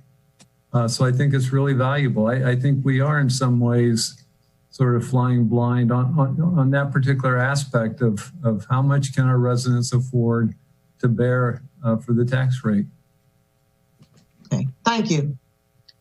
So, colleagues, my takeaway is that there is at least some level of interest. There has been mentioned, and I certainly will be willing to ask the Office of Law and work with them in drawing up a resolution to bring this back to us more formally. But Mr. Burden, I hope that you have taken away from this discussion that there is an interest in this and a desire through some way to give back to the Financial Advisory Commission that we continue to pursue this. Am I overstating or misstating anything, colleagues? So, Alderman Gay. Yeah, I just do have one last question, because once I actually start to read this document, I can see why you would like to move forward with it and how it just points out some of the holes in money and all that stuff. So when you do this, a report like this, to Ross's point earlier, and while we're talking about tax and all that stuff, do you look at potential ideas or business plans or the development of our city and how that can play into the financing as well? Or is this just solely based off of what we have? It's not, like, are you looking at like, okay, well, it would be beneficial for us to, look at an affordable housing unit in this area that's mixed use because it would give us X amount of dollar and, that could help here. And is that something that's taken into consideration? I assume that question is for Bob, but let me comment before Bob does. I think that this is much more than a budget tool, and I think that it's something I've already talked with Eric about it that could be melded with the fiscal impact work that we're doing for the comp plan and for all future planning. And it's for the very thing that you just mentioned, Alderman Gay. We're going to be getting into, when we get into more of the detail of the comp plan, this whole notion of how we make affordable housing available, how we do mixed development, all of those sorts of things, which will have both potential generation of property tax revenue, but also potential generation of additional service costs for the city. And that whole notion of if you have commercial development, that is a net contributor to the pot. If you have high density development, that may be a net user of services. And so it's another one of the tools that helps us evaluate where we want to be and how much we want to be on that spectrum. It's, as Mr. Gerald just said, we're operating in a vacuum right now. And I think that this helps us along a lot of lines of analysis to understand the parameters within which we're operating. What are the limits? What are the possibilities? What are the limits? But I don't, Mr. Burden, did you want to make any comment to Alderman Gay's question? Well, when you look at what a spending affordability function does, it goes right back to the heart of your assessable tax base. What can the assessable tax base afford? And so the spending affordability function is going to take a look at metrics that reflect the assessable tax base. What is the economic growth over a given period of time? What is the personal income growth over a given period of time? And does that rate of growth match the rate of expenditures that the city is contemplating for core and non-core services? And when you start matching those up, when you start matching those metrics up, you're going to get an idea as to what the city can afford to do or not afford to do, and whether the city would need to increase taxes or fees, or whether you're in good shape right now and you're moving right along with what the tax base can afford to do. And it just gives you a whole better picture from an empirical standpoint, a database decision-making standpoint, as you start evaluating your future budgets. So I would add that I'm hoping that this model will do something more than that. It's looking at, right now we're talking in macro terms. One of the things that I've often felt, and in fact is a discussion at the county level, is a progressive property tax rate. Because we talk about a tax rate of 9 cents per hundred as though it's impacting everybody equally. It will have an impact on me. It might cost me a couple of fine dining times at my property tax level, but it'll also have an impact on somebody who's living in a property valued at $200,000, but is at a income level, a fixed income level with no discretion. And the impact on me might be $800. The impact on them might be $80. The impact on them with no discretionary income may well be unacceptable and uncomfortable, whereas for me, I might be able to swallow it. I'm not begging for it, but I might be able to swallow, still be worth paying that to live in Annapolis. So I want to get into some of those more micro level impacts where we get into this whole dialogue of, should we be thinking about a progressive income tax, a property tax, just like we have progressive income tax. A property tax is essentially a wealth tax as opposed to an income tax. But the basic point of all of this is it provides us more information to frame a debate and understand the impacts of what we do when we make budget decisions.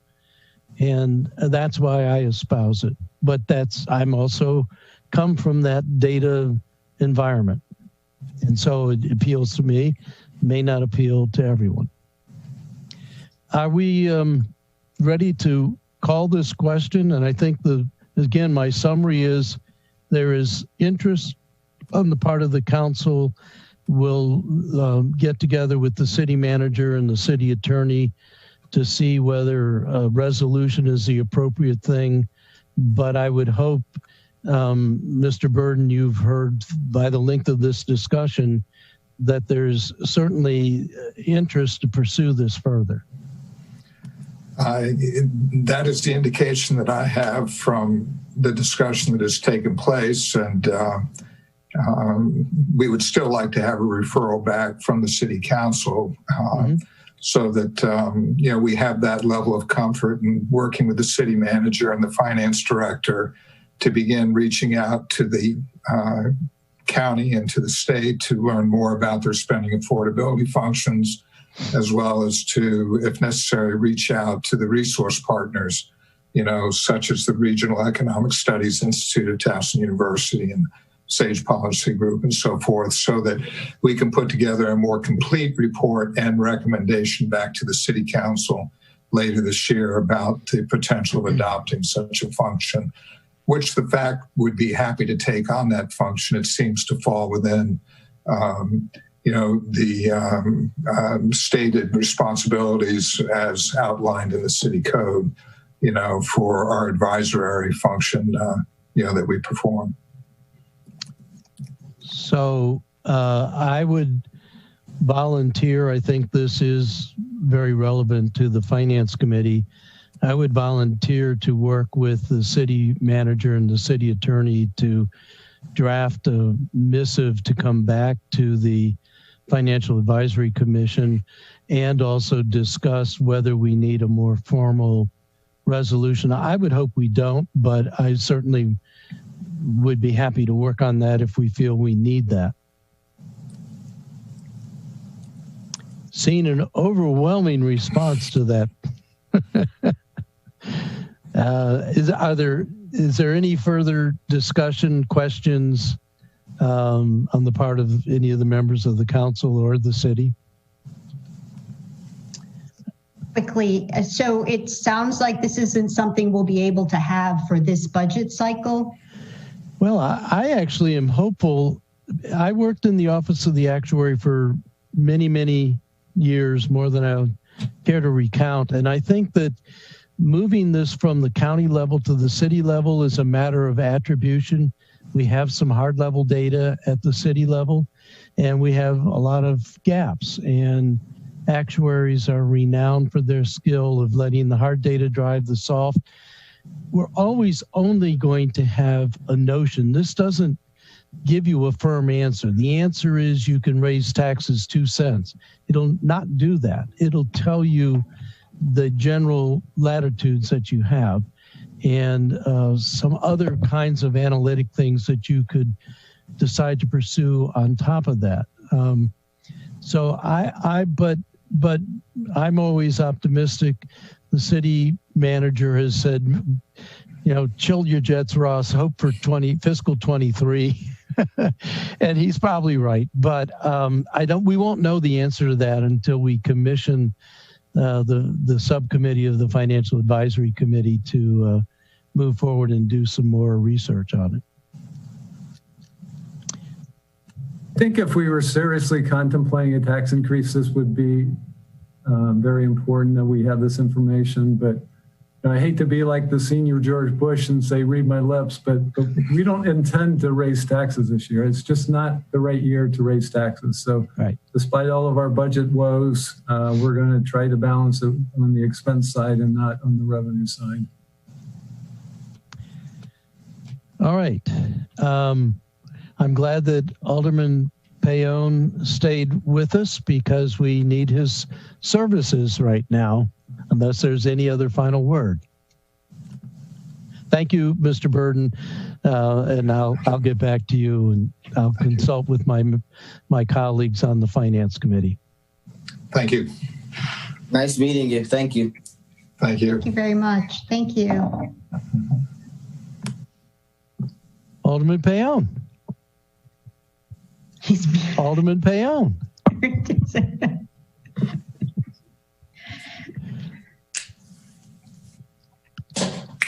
I move that we adjourn. All in favor signify by saying aye. Second. Aye. Aye. The ayes have it. We are adjourned.